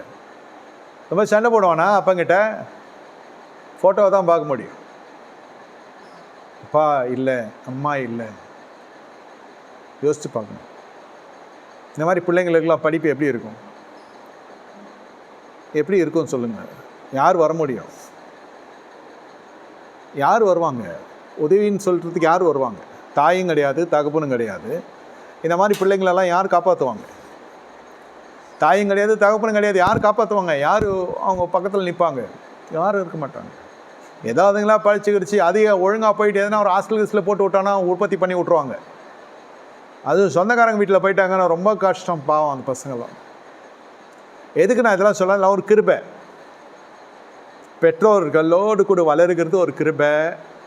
நம்ம படித்து தலைத்து வருகிறதுக்கு பெற்றோர் கூட இருக்கிறது ஒரு கிருபை. நீங்கள் என்ன தான் சொல்லுங்கள், இன்றைக்கி இருக்கிற ஜென்ரேஷன் பேரண்ட்ஸோடைய பவரில் தான் பசங்க படிப்பாங்க. எத்தனையோ பசங்க தொழில்நுட்ப படிப்பு படிக்க ஆசைப்படுவாங்க, பேரண்ட்ஸ் வேறு கால்குலேஷன் சேர்க்க மாட்டாங்க. அதுக்கு எதனா ஒரு சாதாரண ஒரு இளநிலை படிப்பை கொடுத்து அடிச்சு துரத்து அதெல்லாம் கல்யாணம் பண்ணி வைக்கணும். நான் சொல்கிறது ஆம்பளை பசங்களுக்கு. பொம்பளை பசங்கன்னா இன்னும் கஷ்டம். எதுக்கு நான் இதெல்லாம் சொல்கிறேன்னா, இதெல்லாம் ஒரு கிருபை. படிக்க வைக்கிறது ஒரு கிருபை, பசங்க படிக்கிறது ஒரு கிருபை. எத்தனையோ போய் யூடர்ன் எடுத்து வந்துருக்குது. நான் கொடுக்குறேன் காசு படிக்க வைக்கிறதுக்கு, அவன் படிக்கணும்ல. எத்தனை பசங்க ரிட்டர்ன் வந்திருக்கு. அவங்க அப்பா சொல்லார், நான் இன்ஜினியர் ஆகணும்னு நினச்சேன், அவளை இவனையும் ஆக்கி பார்க்கணும்னு நினச்சேன். வெங்காயம் உன் ஆசையெல்லாம் எடுத்துகிட்டு வந்து அவனை திரிச்சு, அவன் சாதாரணமாக ரொம்ப சிரமப்படுறான். சாதாரண படிப்பை கொடு, 3 வருஷம் ரிலாக்ஸ் பண்ணி சாதாரண படிப்பை படிக்கட்டும். அவன் முடிச்சோடனே அவன் பெரிய மனுஷனா, அவன் அந்த மெச்சூரிட்டி அவனுக்கு உயர்த்தும். அவன் டிசைட் பண்ணுவான், நான் இதை படிக்கிறேன் அதை படிக்கிறேன், ஒன்று நிறுத்த மாட்டான். எடுத்தோடனே கொண்டு போய் விட்டிங்கனாக்கா ஓவர் பலு. 30 வயசு வரைக்கும் பிஇ படிக்கிறவங்களாம் இருக்கிறான். அதனால தான் பிஇ படிக்கிறவங்களாம் அந்த வேலைக்கு போகாமல் வேறு வேலைக்கு போகிறான். பிஏ படித்தவனுடைய வேலைக்கு போகிறதுக்கான காரணம் இதெல்லாம் ப்ரெஷர். அவன் வீட்டு பிள்ளை படிக்கிறான், என் வீட்டு பிள்ளை படிக்கிறான், அதெல்லாம் இல்லை. சில இதெல்லாம் தெரியும் நமக்கு, அது கெப்பாசிட்டி இருக்குது, அது ரொம்ப பிறக்காக இருக்குது, அதனால் அதை படிக்க வைக்கிறதுக்காக உந்துறோம் நொந்துறோம், அதை குத்துறோம். நீ படித்து தான் ஆகணுன்னாக்கா அது படித்து வந்துடும், ஃபினிஷிங் வந்துடும். நிறைய பசங்க சில சப்ஜெக்டில் எனக்கு வரவே வராதுன்னு. எப்போ? 15 வயசில். ரொம்ப வாழ்க்கையில் அனுபவம் அவனுக்கு. உனக்கு என்ன வரும் வராதுன்னு எனக்கு தெரியும், கம்முன்னு சோத்தை போடுறோம், சோத்தை தின்ட்டு நேராக ஸ்கூலுக்கு போய் எட்டுன்னு விட்றேன், கம்முன்னு படின்னு. இது என் பசங்களை மட்டும் இல்லை, 2-3 பசங்க இப்படி தான் சொன்னேன். எல்லாம் செம்ம மார்க்கு, மார்க் உச்சகட்டத்தில் இருக்கிறாங்க. நெசம் இது. சிலதெல்லாம் நம்ம ரெஸ்ட்ரிக்ட் பண்ணோம். தெரியும், ஐக்கிய தெரியும், டேலண்ட் தெரியும், எல்லாம் தெரியும். அதாவது எதுக்கு சொல்கிறேன்னா, நம்ம பிள்ளைங்களே நம்ம நியாய்ந்து இருக்கிறோம். அது வேணாம் ஐயா, ராஜ்யம் ஏற்றுக்காது, ராஜ்யம் ஏற்றுக்காது. வீட்டில் ஒழுங்காக இருந்தீங்கன்னா ராஜாவின் கண்ணில் தயவு கிடைக்கும், எழுதி வைத்து கொள்ளுங்கள். வீட்டில் மட்டும் நீங்கள் ஒழுங்காக இருந்தீங்கன்னா, மனைவி கிட்ட ஒழுங்காக இருந்தீங்கன்னா, கணவன் கிட்ட ஒழுங்காக இருந்தீங்கன்னா, பிள்ளைங்கிட்ட ஒழுங்காக இருந்தீங்கன்னாக்கா ராஜாவின் தயவு கிடைக்கும். அதான் எஸ்ரா 7:6 சொல்லுது. அவன் கேட்டைகளெல்லாம் ராஜா அவனுக்கு கொடுத்தான். நடுவில் பார்த்தீங்கன்னாக்கா அதுக்கு மேல் சொல்லுது, கர்த்தருடைய கரம் அவன் மேல் இருந்ததினால். அதுக்கு முன்னாடி போய் பார்த்தீங்கன்னாக்கா அவன் தேறின வேத பார்க்கனார் தான். வேதம் வாழ்க்கையில் இருக்கிறது, வாயிலில் மட்டும் இல்லை, வாழ்க்கையில் இருக்கிறது. அதான் சொல்கிறேன், யாரையும் நியாயம் தீர்க்காதீங்க, பெத்த பிள்ளைகளை நியாயம் தீர்க்காதீங்க, கட்டின மனைவியை நியாயம் தீர்க்காதீங்க. மாமியார் அந்த டாப்பிக்குள்ளே நான் போகல. இங்கே முதல்ல ஜெயிச்சுவாங்க, அது சிலபஸ். அது 1000 தீர்க்கதரிசிகள் இருக்கிறாங்க. யாருக்கு உங்களுக்கு மந்திரம் பண்ணால் தெரியுமா? உங்கள் மாமியார் தான். மாமியார்கிட்ட போய் சொல்கிறது, உங்களுக்கு யார் மந்திரம் பண்ணால் தெரியுமா? உங்கள் மருமக தான். எவ்வளோ ஜில்லுன்னு இருக்கும் தெரியுமா? இதெல்லாம் வைரலாகிற டாபிக். இது கடைசி வரைக்கும் அவன் தீர்க்கதரிசியாகவே இருப்பான். அவங்க வீட்டுக்கு போக்குவரத்துமாக இருப்பான். மந்திரம் எடுக்கிறேன். மாதம் அமாவாசை வருது, மாதம் பௌர்ணமி வருது, மாதம் அவன் மருமம் பண்ணினே இருக்கான்னு சொல்லி ஆட்டையை போடுறவங்களாம் இருக்கான். இல்லை, எதுக்கு சொல்கிறேன்னா, உங்களோடு கர்த்தர் இருக்கிறார், ஆனால் கரம் இல்லையே. நம்மளே நினச்சிக்கிறது கர்த்தருடைய கரம் மட்டும் இருந்துச்சுன்னா ராஜாவின் கண்ணில் தயவு கிடைக்கும். தேறின வேதபாரனா இருந்தால் தான் கர்த்தருடைய கரம் இருக்கும். ராஜாவின் தயவு. ஈசாக்கை போய் பாருங்க, மனைவியோடு விளையாடினான். அந்த நேரம் காலம் உங்களுக்கு தெரியும். ஆதியாகம புஸ்தகம் 26வது அதிகாரத்தில் பண தட்டுப்பாடில் இருக்கிறப்ப மனைவி கிட்ட கூட போக முடியாது. அது என்ன இருக்கும்? ஹைப்பர் டென்ஷன் ஒயர் மாதிரி இருக்கும் அந்த அம்மா. நாளைக்கு கடைக்காரன் வரானான்னு தெரில, பால்காரன் வரானான்னு தெரில, கடன் இல்லைன்னா கூட கிராசரி வாங்கணும் இல்லையா, மளிகை சாமான் வாங்கணும் இல்லையா, அடிப்படை தேவை இல்லையா? இந்த மனுஷன் அதுக்கு ஒரு தெளிவான எதிர்காலம் தெரியல. ஈசாக்கிட்டே பஞ்ச காலம் இருக்கிறது. வீட்டில் வளர்ந்த பசங்க 2 பசங்க இருக்கானு, கையில் காசு இருக்க வேண்டிய சூழ்நிலையில் காசு கிடையாது. இந்த நேரத்தில் பார்த்து நம்ம ஆளுங்க என்ன பண்ணாங்க? ஜெபம் பண்ணுறேன்னு கண்ணை மூடிட்டு உட்காந்துருவாங்க. அந்த மாதிரி இவர் பண்ணல. மனைவியோடு விளையாடினான். ஈசாக்கு ரெபேக்காளோடு விளையாடினான். எந்த சூழ்நிலையில் விளையாடுறதையா? நேரங்காலம் வேணாமா? பிள்ளைங்களாம் வளர்ந்த பிள்ளைங்க, என்ன உனக்கு ஒன்றும் கேட்குது, இப்படி தான் நீங்கள்லாம் கேட்டுப்பீங்க. ராஜ்யம் இதை நிர்பந்திக்கிறது. விளையாடுறதுலாம் கிட்டே போக முடியாதுன்றன, அப்புறம் எங்கே விளையாடுறது? அந்த பக்கம் ஒரு பொருள் இருக்குது, எடுக்கலாம், அந்த ரூமில் போனாலும் அந்த மாதிரி கட்சி கோதறிவிடும். என்ன பார்த்துனே இருக்கிறேன், நீ கம்முன்னு இருக்கிறீர், டைம் ஆகுது. அவங்க கடைக்காரனோட இது வீட்டில் ட்ரபிள் பெருசாக இருக்கும். அவனை கூட சமாளிச்சிடலாம், இது பண்ண முடியாது. ஒரு அறை விடலாமான்னு இருக்கும். அப்புறம் அதுக்கு எதனா பல்லுக்கு கொட்டிச்சுன்னா யார் ஆஸ்பத்திரி கொண்டு போகணும்? இப்போ ரொம்ப நெருக்கமான சூழ்நிலையில் எது பண்ணாலும் ஃபைனான்ஸில் போயிடிக்கும். ஒரே விஷயம், விளையாடுறது தான் நல்லது. நீங்கள் ஆபாசமாக எடுத்துக்காதீங்க. இந்த நல்ல இணக்கம் இருந்தால் தான் விளையாட முடியும். இல்லைன்னா அவ்வளோதான், அந்தம்மா விளையாடி தள்ளுறோம் நம்மளை, பிள்ளைங்களெல்லாம் வச்சு. பெரிய பிரச்சனை ஆகிடாது. எதுக்கு சொல்கிறா? 2 பேரும் ஒரு மனமாக இருக்கிறாங்க. வறுமையான காலத்தில், வெறுமையான காலத்தில் எல்லாம் இருக்கிறப்போ ஒரு சந்தோஷம், ஒரு பொலிவெல்லாம் வரும். கடனே இல்லை, நோயும் இல்லை, எந்த தீர்வும் கிடையாது. நோ வாடகை, கரண்ட்டு பில்லு கூட இல்லையா, சோலார் போட்டிருக்கோம், 3000 ரூபா வர கரண்ட்டு பில்லு 300 ரூபா வருது. என் புருஷன் விஞ்ஞானின்னு வா இல்லையா? அறிவு என் புருஷனுக்கு உடம்பெல்லாம் இருக்குதுன்னு வா.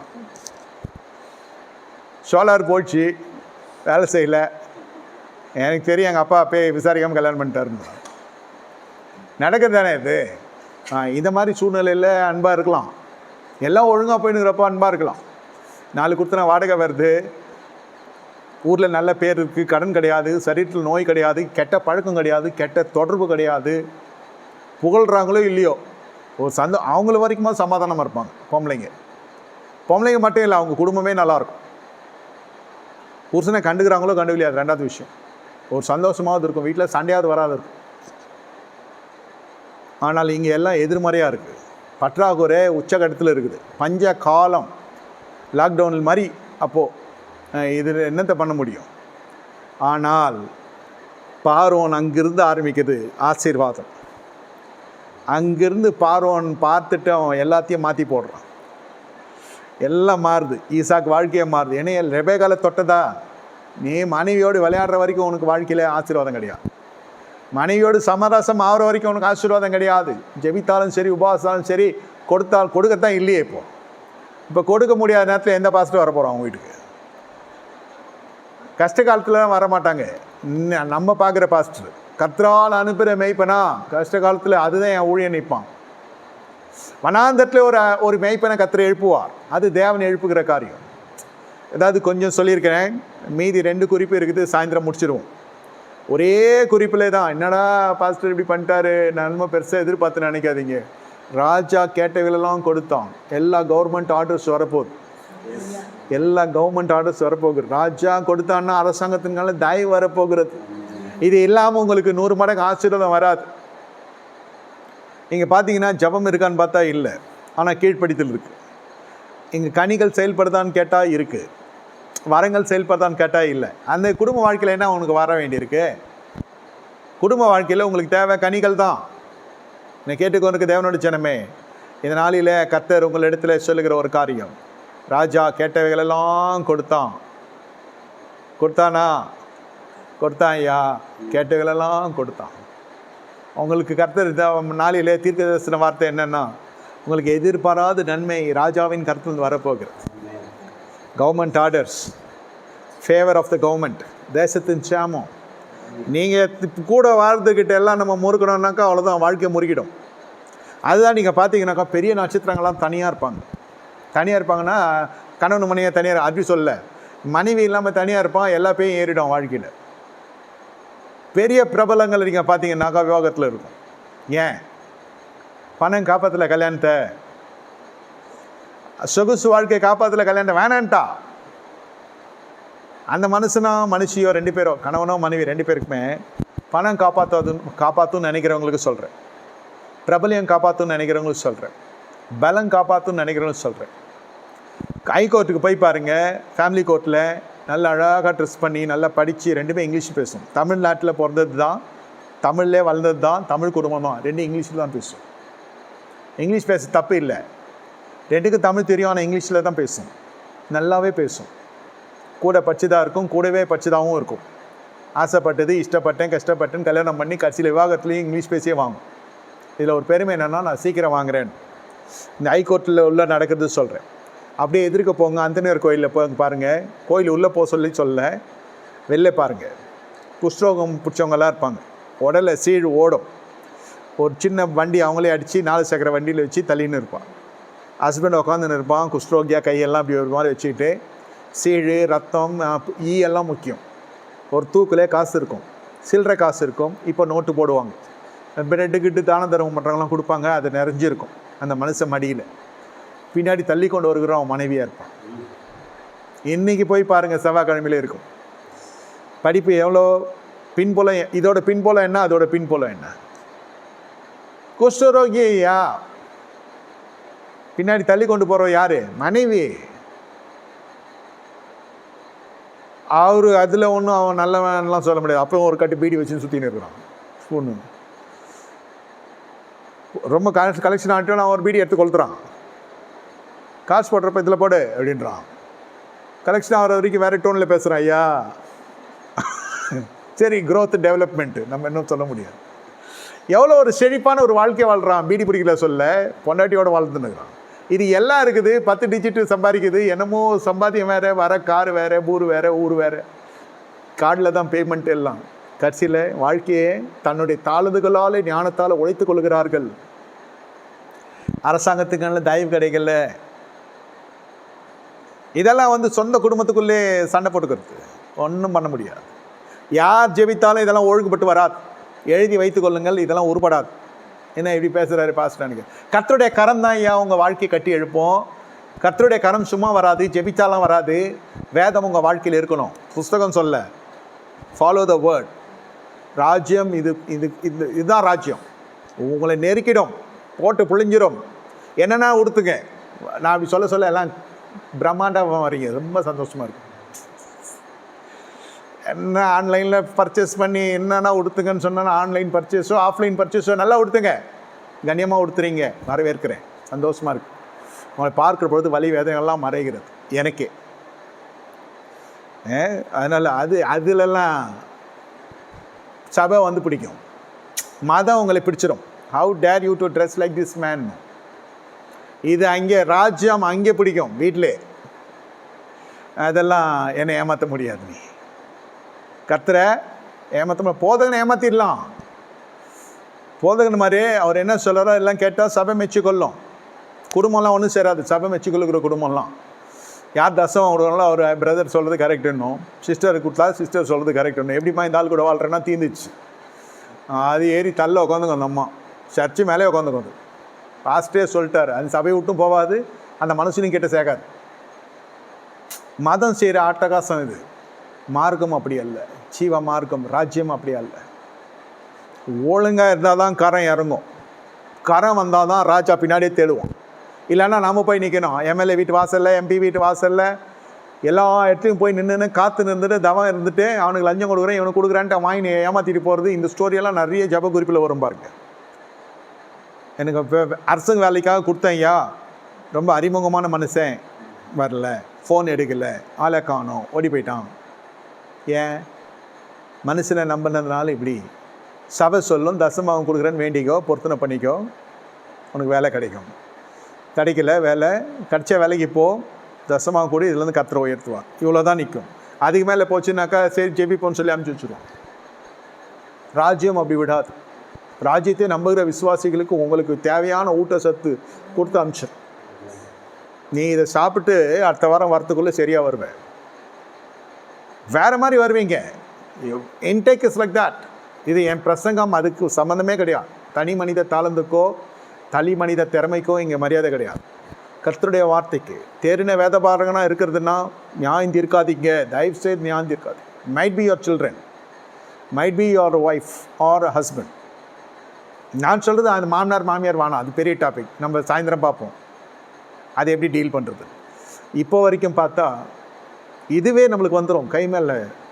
ஓரளவுக்கு ஆவியில் உணர்ந்து சொல்லுகிறேன், அநேக ஆத்துமாக்களுக்கு இதமான ஒரு சுகம் இருக்கிறது, யதார்த்தமாக இருக்கிறது, உறுதிப்படுத்துகிறதா இருக்கிறது. ராஜாவின் கரத்திலிருந்து வருகிறது. ராஜா கிட்டே போக முடியாதையா, அவன் கரம் திறந்து கொடுப்பானா? இதெல்லாம் நடக்கிற கதையா? வனாந்தத்தில் இருந்து நேராக போகிறான் தாவீது, சிறைச்சாலை நேராக போகிறான் யோசேப். நீங்கள் சொல்லாதீங்க ரெக்கமெண்டேஷன், அவனுக்கு ஒரு நீடு. உங்கள் நீடுக்கு சேர்க்கவே மாட்டான். எனக்கு ஒரு சிபாரிசு வேணும், எனக்கு தயவு பண்ணிடலாம், அப்புறம் பார்க்கலாம், போயிட்டு வாயான்றோம். இயேசுவை கேளுணுமா, நான் போனோம். நீங்கள் போனீங்கன்னா காசு கொடுக்கணுமா? ஏன்னா என்கிட்ட காசு கேட்க மாட்டான், பார்த்தாலே தெரிது கொடுக்க மாட்டான்னு. இயேசுவை கேளுணுமா, இல்லை ஃபோன் எடுக்க மாட்டான், ஏதாவது ஒன்று பண்ணி விட்ருவோம். ஏன்? என் தேவைக்காக நான் போய் நிற்கிறேன், அவன் தேவைக்கு நான் தேவைப்படுகிறான், என்னை ராஜ்யம் மாற்றும். அவன் தேவைக்கு நான் தேவைப்படுகிறேன் தான் என்னை தேடிட்டு வந்துடுவாங்க. இப்படிப்பட்டவர் ஒருத்தர் இருக்கிறாராமே. நல்லா தெரிந்து கொள்ளுங்க, பணக்காரனுடைய மனநிலை வேறு. நான் சாதாரண செல்வந்தன், நிரந்தர செல்வந்தன் சொல்கிறேன். 2 தலைமுறையாக செல்வத்தை தக்க வைத்திருக்கிறவனுடைய மனநிலை வேறு, புதுசாக பார்க்குது அது மனநிலை வேறு. ராஜ்யத்தை எல்லா செல்வத்தையும் ஒரு பங்காக வைத்து நாட்டை ஆள்றான் பார்த்தீங்களா, அவனுடைய மனநிலை வேறு. விசுவாசி தரையில் இருக்கலாம், புல் தரையில் கூட இருக்கலாம், பாதாளத்து வனாந்தத்தில் இருக்கலாம், பிரச்சனை கிடையாது. ஆனால் வேதம் மட்டும் நம்ம விட்டு போகக்கூடாது. வேதமே எனக்கு ஜீவன். போதக சிச்சே ஜீவமாக இருக்கும், வேத பாரகனா நான் இருக்கணும். நான் 1000 பேருக்கு ஊழியம் செய்கிறேன், சாப்பிட்டு வாங்க மதியானம் ஊழியத்துக்கு போகலாம், அந்த டாப்பிக்கை இங்கே செல்லாது. நீ முதல்ல உன் வீட்டில் ஊழியம் பண்ணு, வீட்டை ஒழுங்காக பாரு, உன் வீட்டை பார்த்து 10 வீடு உள்ளே வரும். இது அப்படி தான் பெருகுச்சு. ஜனங்க தேடி வரத்துக்கான காரணம் இந்த போதனை தான். அதெல்லாம் ஏமாற்ற முடியாது ராஜ்யத்துக்கிட்ட. கண்களை மூடி கர்த்தரை நோக்கி பார்ப்போம். இன்னும் 2 முக்கியமான குறிப்பு சாயந்தரம் தயவுசெய்து வந்து இந்த ஆசீர்வாதத்தை பெற்றுக்கொள்ளுங்க. 2 குறிப்பு இருக்கிறது உங்களுக்கு. இப்பொழுதே வேணா சொல்கிறேன். என்ன 2 குறிப்புன்னா, உங்களுக்கு அது சுவாரஸ்யத்தை மட்டும் கொடுக்காது. பயணங்கள், தலைவர்கள், சாதகமான ஆவணங்கள். பயணங்கள், தலைவர்கள், சாதகமான ஆவணங்கள். இது எல்லாமே பார்த்தீங்கன்னாக்கா சபைக்கு தீர்க்கதரிசன செய்தியாக இருக்கும். உங்களுக்கு ராஜாவின் கண்ணில் தயவு கிடைக்கிறது. 2வது, எப்படி பயணங்களெல்லாம் வாய்க்க போகிறது, எப்படி உங்களுக்கு ஏற்ற ஆர்டர்லாம் திருப்பி ஒரு ஆர்டர் தேவைப்படும். இந்த நாட்டில் ஒரு ஆர்டர் வருது, அந்த நாட்டில் ஒரு ஆர்டர் வரணும். இதெல்லாம் வந்து ராஜ்யத்தின் ரகசியத்தை கர்த்தர் சொல்லித்தரப்போகிறார். இப்போ நீங்கள் ஏதாவது பிசகாக வாழ்க்கையில் இருந்தாலும் கர்த்தர்கிட்ட சொல்லி மன்னிப்பு கேட்டு, ஆண்டவரே நான் நியாயம் தீர்க்க மாட்டேன், மனைவியை நியாயம் தீர்க்க மாட்டேன், புருஷனை நியாயம் தீர்க்க மாட்டேன், பிள்ளைகளை நியாயம் தீர்க்க மாட்டேன், பெற்றோரை நியாயம் தீர்க்க மாட்டேன். இந்த பெற்றோருக்கும் பிள்ளைங்களுக்கும் இருக்கிற இடைவெளி ரொம்ப பெருசாகிட்டு, நாளுக்கு நாள் உனக்கு ஒன்றும் தெரியாதுன்னு பசங்க இங்கிலீஷ்லேயே பேசும். நம்ம தான் டியூஷனில் போட்டிருக்கிறோம், இங்கிலீஷு சரியாக வரல பையனுக்குன்னு, எல்லாம் படிச்சுட்டு அம்மாகிட்ட இங்கிலீஷ்லேயே சொல்லுவோம் நம்மளை பற்றி. நம்ம என்னமோ கை நாட்டு மாதிரி. இதெல்லாம் நடக்குது இல்லையா?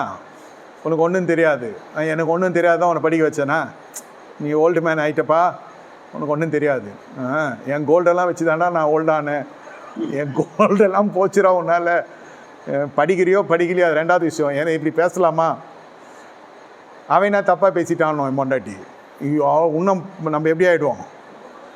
பிரசங்கம் அப்படியே ரீவைண்ட் பண்ணி போட்டால் இந்த மாதிரி தான் நடக்கும் வீட்டில். ஆனால் நியாயம் தீர்க்காதீங்க. சாயந்தரமே கர்த்தருடைய கரங்களை பார்ப்பீங்க. இப்போ என்ன 10 மணி ஆகுதா, 6:30 மணி சர்வீஸு, இதுக்குள்ளே கூட அற்புதம் நடக்கும். ஆனால் இதுக்குள்ளேயே உங்களுக்கு சோதனையும் வரும். முடிச்சு வச்சோடனே ஒன்று பண்ணணும் நம்ம பிள்ளைங்க. அதை நம்ம பிள்ளைங்க இல்லையா ஆக்டிவாக வச்சுருக்கான்னு நினச்சிக்கோங்க. அப்போ என்ன ஆகும்னா, சகஜமாக சொல்கிறேன், இப்போ தான் சபைக்கு போயிட்டு வந்து என் உயிர் எடுக்கிறதுக்குனே பிறந்துருக்குது. எவ்வளோ உறக்கமாக சொல்லுமோ அது அப்படியே மாறும். சொல்லுங்கள், லேட்டாக வந்துச்சுன்னா பிள்ளை கர்த்தரால் ஆசீர்வதிக்கப்பட்டவரே உள்ளே வாரோம், உங்களுக்கு முன்பு போஜனம் வைக்கிறோம். 2 நாள் இந்த மாதிரி நான் சொல்லி கொடுத்து வரத்துருக்கு.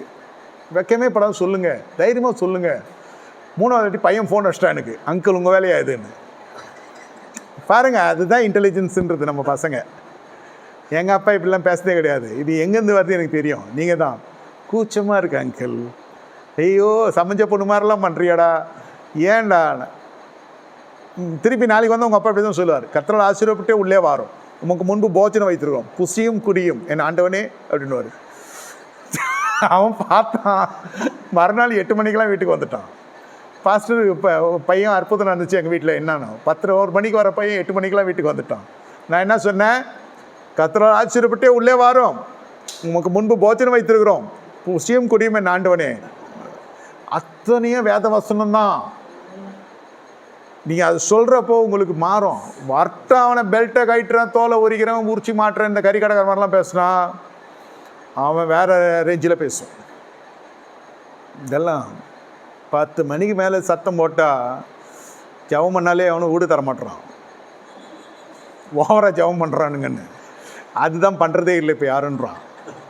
இந்த சத்தம் நம்ம போட்டால் எப்படி இருக்கும்? இது கையிலெல்லாம் பைபிளு, இதுங்க பார்த்தா நாளைக்கு என்னென்ன வேஷம் போடுங்க பார்த்தியா. இது சனிக்கிழமை இந்த பிரச்சனை வருதுன்னா ஞாயிற்றுக்கிழமை அவன் கணிச்சு சொல்லுவான் பக்கத்தில் இருக்கவங்களாம், நாளைக்கு காலைல பாரு இதுக்கெல்லாம் வேலையும் சொல்லியுமா பைபிள் எடுத்து ஒன்றுமே நடக்காத மாதிரி போகுதுங்க பார்த்தியா. இது எப்படி இருக்குது? இதெல்லாம் எவ்வளோ நீங்களே பார்த்துக்கோங்க. நான் சொல்கிறத மட்டும், வசனத்தை மட்டும் பேசி பாருங்கள், பரிகாசம் இல்லை. கர்த்தரால் ஆசீர்வாதம் வாரும், அவங்க முன்பு போஜனம் வைத்திருக்கிறோம், புசியும் குடியுமே ஆண்டவனே. பையன் கூச்சப்படுறான், எனக்கு ஃபோன் அடிச்சு ரொம்ப ஃபீல் பண்ணுறான், வெக்கமாக இருக்குது அங்கிள் அவர் இப்படி பேசுறது, அவர் எது திட்டுவார்னு நினச்சினா அவர் ப்ரிப்பேர்டாக போனான். எப்படா நான் தான் சொன்னேன்னு தெரியும், உங்கள் அப்பா சொன்னார், உங்கள் அப்பா சொல்ல, அவர் எப்படி சொல்லுவார் எனக்கே தெரியும், வேறு யாரும் இந்த மாதிரிலாம் பேச மாட்டாங்க. சரி இதுக்கு என்ன தான் பண்ண போகிறேன், அடுத்த வாட்டி கரெக்டாக பொட்டி பாம்பா 8 மணிக்கெலாம் உள்ளே இருக்குது, பிள்ளையாண்டான்னு உள்ளே இருக்கிறாங்க. நான் வீட்டுக்குள்ளே சொல்கிறேன், டைமுக்கு வர வைக்கிறது, டைமுக்கு போக வைக்கிறது வீட்டில் சொல்கிறேன், உங்கள் ஃபேமிலி அட்மினிஸ்ட்ரேஷன் சொல்கிறேன், எல்லாம் நீங்கள் உத்தரவாதம் எடுத்துக்கொள்ளணும். வரட்டும், அவனுக்கு 2ல் 1 பார்க்குறேன், வரட்டும் அந்த மனுஷன். பொண்ணைவியாக இருந்தாலும் சரி, புருஷனாக இருந்தாலும் சரி, பிள்ளைங்களாக இருந்தாலும் சரி, இது ஒரு காமன் வாசகம். கர்த்தரால் ஆசீர்வப்பட்டவரே உள்ளே வாரும். உமக்கு முன்பு போஜனம் வைத்திருக்கிறேன், புசியும் குடியும் என் ஆண்டவனேன்னு சொல்லி பாருங்கள். யாராக இருந்தாலும் கொஞ்சம் யோசிப்பாங்க, என்னடா இது சீரியஸாகவே இப்படி பேசுகிறாங்களே, எப்படி இருக்கு. ஃபஸ்ட்டு மர கண்டிச்சான்னு நினைப்பான் புதுசாக இருக்குனால. 2வது இதே ரிப்பீட்டடாக பண்ணணும்னு வச்சுக்கோங்க, அந்த வசனம் கிரியை செய்த ஐயா, ஜீவனுள்ள வசனம். இதுதான் சிம்பிள் டானிக் தான். இதெல்லாம் சிம்பிள் மெடிசன். ராஜ்யம் எப்பொழுதுமே எளிமையான காரியங்களை போதிக்கும். அதை பிரச்சனையாக்குறது பலிபீடம். சொல்லிக் கொடுக்குற கர்த்தர் ரொம்ப லகுவாக சொல்லித்தரான். புரிஞ்சிக்கிறது அந்த மாதிரி புரிஞ்சிக்கினா பிரச்சனை இல்லை, ஆனால் அந்த மாதிரி போதிக்கிறது இல்லை. இது மாதிரி தான் அந்த இதை கழட்டுறேன் அதை கழட்டுறேன்னு கட்சியில் நம்ம இருக்கிற ஈகோவை கழட்டணும். இதில் ஆரம்பிக்கும் 10 மணிக்கு வர பையனுக்கு 12 மணி வரைக்கும் அப்பா உபதேசம் பண்ணுவார். அந்த காலத்துலலாம் நாங்கள் அடப்பாவி, அதனால் நாங்கள் எவ்வளோ கஷ்டப்பட்டோம் தெரியுமா. இப்போ தான் நீ பைக்கில் போகிற, அந்த காலத்தில் நாங்கள் எப்படி கஷ்டப்பட்டோம், எப்படியெல்லாம் இருந்தோம். இந்த ஒருவேளை சாப்பாட்டுக்கு நாங்கள் எவ்வளோ கஷ்டப்பட்டோம். இருக்கலாம் ஐயா, அது எவ்வளோ டென்ஷனாக பேசணும் தெரியுமா. இந்த டாப்பிக்கெலாம் ரத்தத்தை அப்படியே அடி வயிற்றுல வந்து கோவம் வரும், ஆக்ரோஷம் வரும், மூச்சு வாங்கும், பிபி ஏறும், சுகர் ஏறும். அப்படியே தட்டி தடுமாறி பார்ப்போம், பொண்டாட்டி கூட இருக்கும் நம்ம கூட இந்த ஃபைட்லன்னு, அது போய் பையன் கூட இருக்கும். அப்படியே சாஞ்சிரும் நம்ம சோஃபாவில். இதெல்லாம் தேவையா? ஒழுங்காக வசனத்தை சொல்ல ஆரம்பிங்க. Declare the words what you read in the Bible. Declare. இதை அப்படியே நம்ம பேசணும். தேவனால் கூட அந்த காரியம் ஒன்றும் இல்லை. மனைவி சொல்லலாம், மனைவியும் உசுப்போம், பையன் எங்கே போனான்னு தெரிலங்க, ஆரம்பிக்கிறதே அந்த அம்மா தான். இது வீட்டுக்குள்ளே நடக்கிற மேட்ரு. மாட்டிக்குவையா, என்ன சொல்கிற, இன்னும் வரலையா? வரலைங்க, ஃபோன் அடித்தாலும் எடுக்க மாட்டான். ஆமாம், நீங்கள் கேட்டு பாருங்கள், ஏன்டா ஃபோன் அடிச்சா எடுக்கலன்னு. ட்ரைவ் பண்ணியிருந்தேன்னுவான். ஒழுக்கமாகவே பேசுவான். ட்ரைவ் பண்ணுறப்போ ஃபோன் எடுக்கலாமா, எடுக்கக்கூடாது இல்லை. இப்படி தான் இருக்கும்.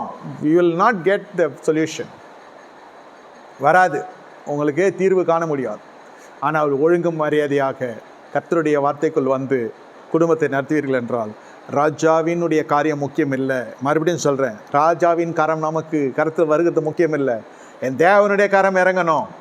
Focus must be upon God's hand. ஆண்டவரை ஸ்தோத்தரிக்கிறோம். இந்த காலை வேளையிலே இனிமையான ஆராதனை ஆண்டவரே, நல்ல பாடல்கள், நல்ல ஆராதனை கலந்து கொள்ள கிருபை செய்தீர். இந்த வேலையை இறங்குவீராக. இயேசுவின் தெளிக்கிறோம், இயேசுவின் நாமத்தில் பிதாவே, ஆமென். என் ஆத்துமாவே கர்த்தரை ஸ்தோத்திரி, முழுப்ப நாமத்தை ஸ்தோத்திரி, ஆத்துமாவே கர்த்தரை ஸ்தோத்திரி, கர்த்தர் சகல உபகாரம் வருவான். ஆமென். கர்த்தராகிய இயேசு கிறிஸ்துவின் கிருபையும் பிதாவாகிய தேவனுடைய அன்பும் பரிசுத்த அன்யோன்ய ஐக்கியம் நம்ம அனைவருக்கும் சதாகாலம் சொல்லப்பட்டவனுக்கு இருப்பதாக. ஆமென். ஆமென். 6:30 மணிக்கு, சாயந்தரம் 6:30 மணிக்கு வந்துடுங்க. ஆன்லைனில் கர்த்தர் உங்களை ஆசீர்வதிப்பார்.